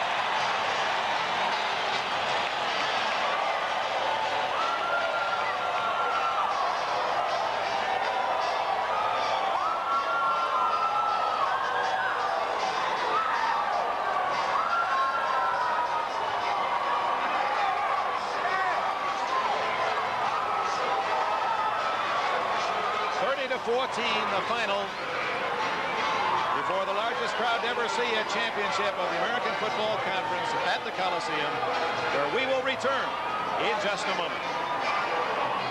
Much like the one last week, Lester Hayes applied the flame to the fuse, and his interception early got the Raiders off 3-0, and then they powered to a 20-0 halftime lead, and then it was academic. 30-14, the final score, as the Raiders are the American Football Conference champions, have earned the right to meet the Washington Redskins in the Super Bowl. And we'll be back with Len Berman, more post-game activities right after these words from your local station.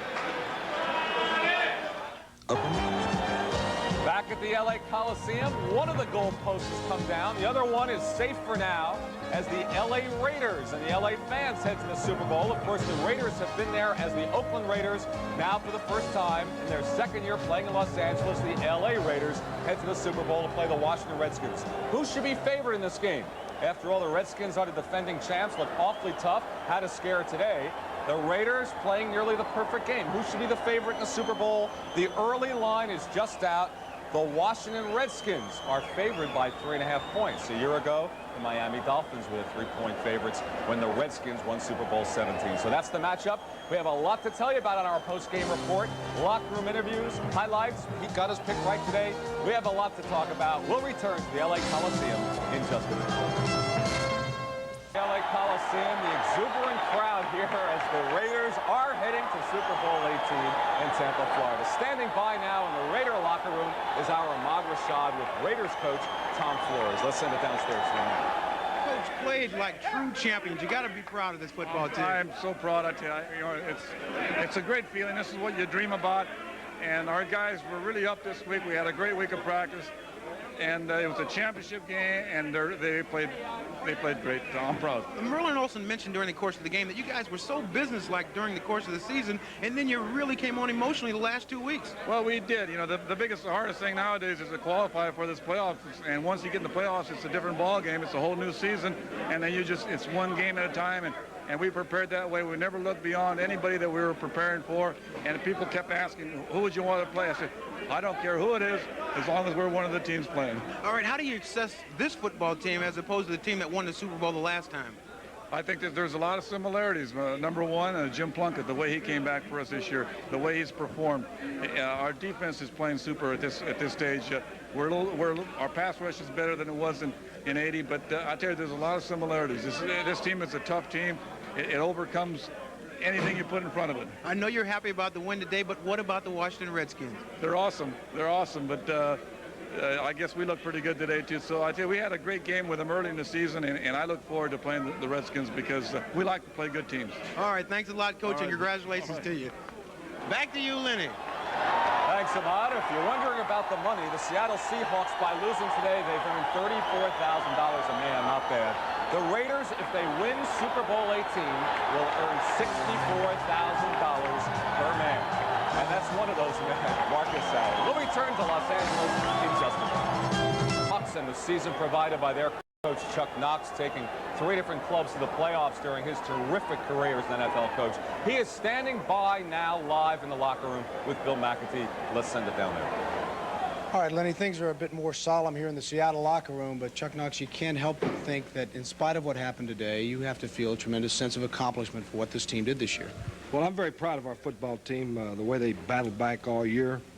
We just weren't able to get it done today, and you certainly have to give the Los Angeles Raiders credit because they played a super football game. We just couldn't make the plays when we had a chance to, but I told our football team that they don't have to hang their heads for anybody because they battled back. They came a long way this year, and this just wasn't our day. I saw you walking down with David Craig when you first got into the locker room. What were you two talking about? Well, we were just talking a little bit about, I was just trying to tell him just to keep his head up, and it just was one of those days. There was talk before this ball game that one of the things that you had to do was be able to run the football because the Raiders play a man, and if you won that battle, chances were pretty good you were going to win the war. Well, we never could establish any flow and tempo in the game offensively. And consequently, we turned the ball over to our opponent, to the Raiders, around the 50-yard line, the 45. We never did have them in position to make them go the long field, which is what we wanted to do. Turnovers have been such a key for this ball club all year, and today you just weren't able to take advantage of those. No, we weren't. We had opportunities early in the ball game, and we weren't able to capitalize on them. You can't help but think, as you look out over this team, that there's a pretty bright future. You got a lot of young players, and of course, Kurt Warner had such a marvelous season. Well, he certainly had a great year for us, and we are a young football team with 26 players with 3 years or less experience, and we'll be back. When did you decide to make the change at quarterback? Well, we made that decision. We started the second half, and we just didn't think that David was hitting on some things, not the way he has the past 3 or 4 weeks, and we decided we'd make a change in an effort to try and get something going offensively. Chuck Knox, congratulations on an excellent year. Well, thank you. All righty. Lenny? Okay, thank you. But is defense the name of the game in the National Football League? Well, in Super Bowl 18, we will have the 2 highest scoring teams, one from each conference, the Raiders and the Redskins. They've led their conferences. We'll be back in a minute. Sam Pete Axthelm, some final thoughts. You got the pick right today. Yes, Lenny, we talked about revenge and how much the Raiders wanted it. I since learned they wanted even a little more than I thought. Alzado, in the pregame locker room, gave a speech, recalled all the things the Seahawks had said about the Raiders, even made up some things the Seahawks hadn't said. The Raiders came out with tremendous intensity, and even in the fourth quarter, Matt Millen turned to me on the sidelines when it was 27-7 and said, we should have 40 or 50 points in this game. They weren't quite happy. That's how up they were. All right, thank you, Pete. All season long, there's been a lot of talk on NFL 83 about drugs, about the USFL, about parity. But I think when people look back on this 83 season, they will think not of those problems, but of Dave Craig last week in the Super Bowl, in the Orange Bowl, rather. They will think of the Redskins' relentless march to the Super Bowl and what they did to the Cowboys along the way. And they will think of the Raiders today in the AFC Championship game and the perfect game that they've played. So I know I speak for all the fine men and women of NFL 83 when I say we are very proud and happy to have been a part of it in some small way this season. I'm Len Berman. Thanks for watching us on NFL 83. Let's go back to Dick and Merlin. All right, Len, so it's the Los Angeles Raiders and Washington Redskins, and your thoughts about this game this season and the final in Tampa. Dick, I think one of the things that makes football such an exciting sport is we never know what's going to happen. And games like this end with heroes, and they end with people who are in pain. They end with winners and losers, and yet somehow there's always a tomorrow, and somehow there's always a reason for what happened on the field. And I think that's very, very exciting and very meaningful for us. I'm always taken by the fact that in the big games, the great players seem to come up with something special. Marcus Allen, that little mouse under his eye. That was the toughest part of the day for him. He gained more yards rushing and receiving than the entire Seattle offense. Allen, who had only one 100-yard rushing day all season long, was criticized. Sophomore jinx, maybe he's not as good. He's rushed for over 100 yards, and both of the playoff games he seems ready, as do the Raiders for the Redskins. That's the story from Los Angeles. The Washington Redskins meet the American Conference champions, the Los Angeles Raiders, for the Super Bowl. For Merlin Olsen, Dick Enberg, goodbye from Los Angeles.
That close. Greg Wyatt reports from Los Angeles. The fans came pouring in by the thousands, the largest crowd ever to see an AFC championship game. 88,784 at the LA Memorial Coliseum for a second straight week. It was a Seattle kind of day, overcast and cold, but the Raiders fans were determined it would be Los Angeles all the way to Tampa Bay. This was a scene which was repeated some 4 times in the first half, as Chuck Knox's Seahawks were down 20-0. When Jim Plunkett finds Marcus Allen in the end zone at the 7-minute mark of the third period, it was evident that L.A. would battle Washington in Super Bowl 18. You can hear the crowd. It's now official. It's the Raiders versus the defending Super Bowl champion Washington Redskins in Tampa Bay for Super Bowl 18. Playoffs, we played very well. We haven't given them any cheap scores, and today, when we gave them some field position, our defense played so well that we were able to shut them down, and I'm very proud of them for doing that. It was just a great victory for all of us, and I couldn't be more excited about what it all means. Defense played a hell of a game.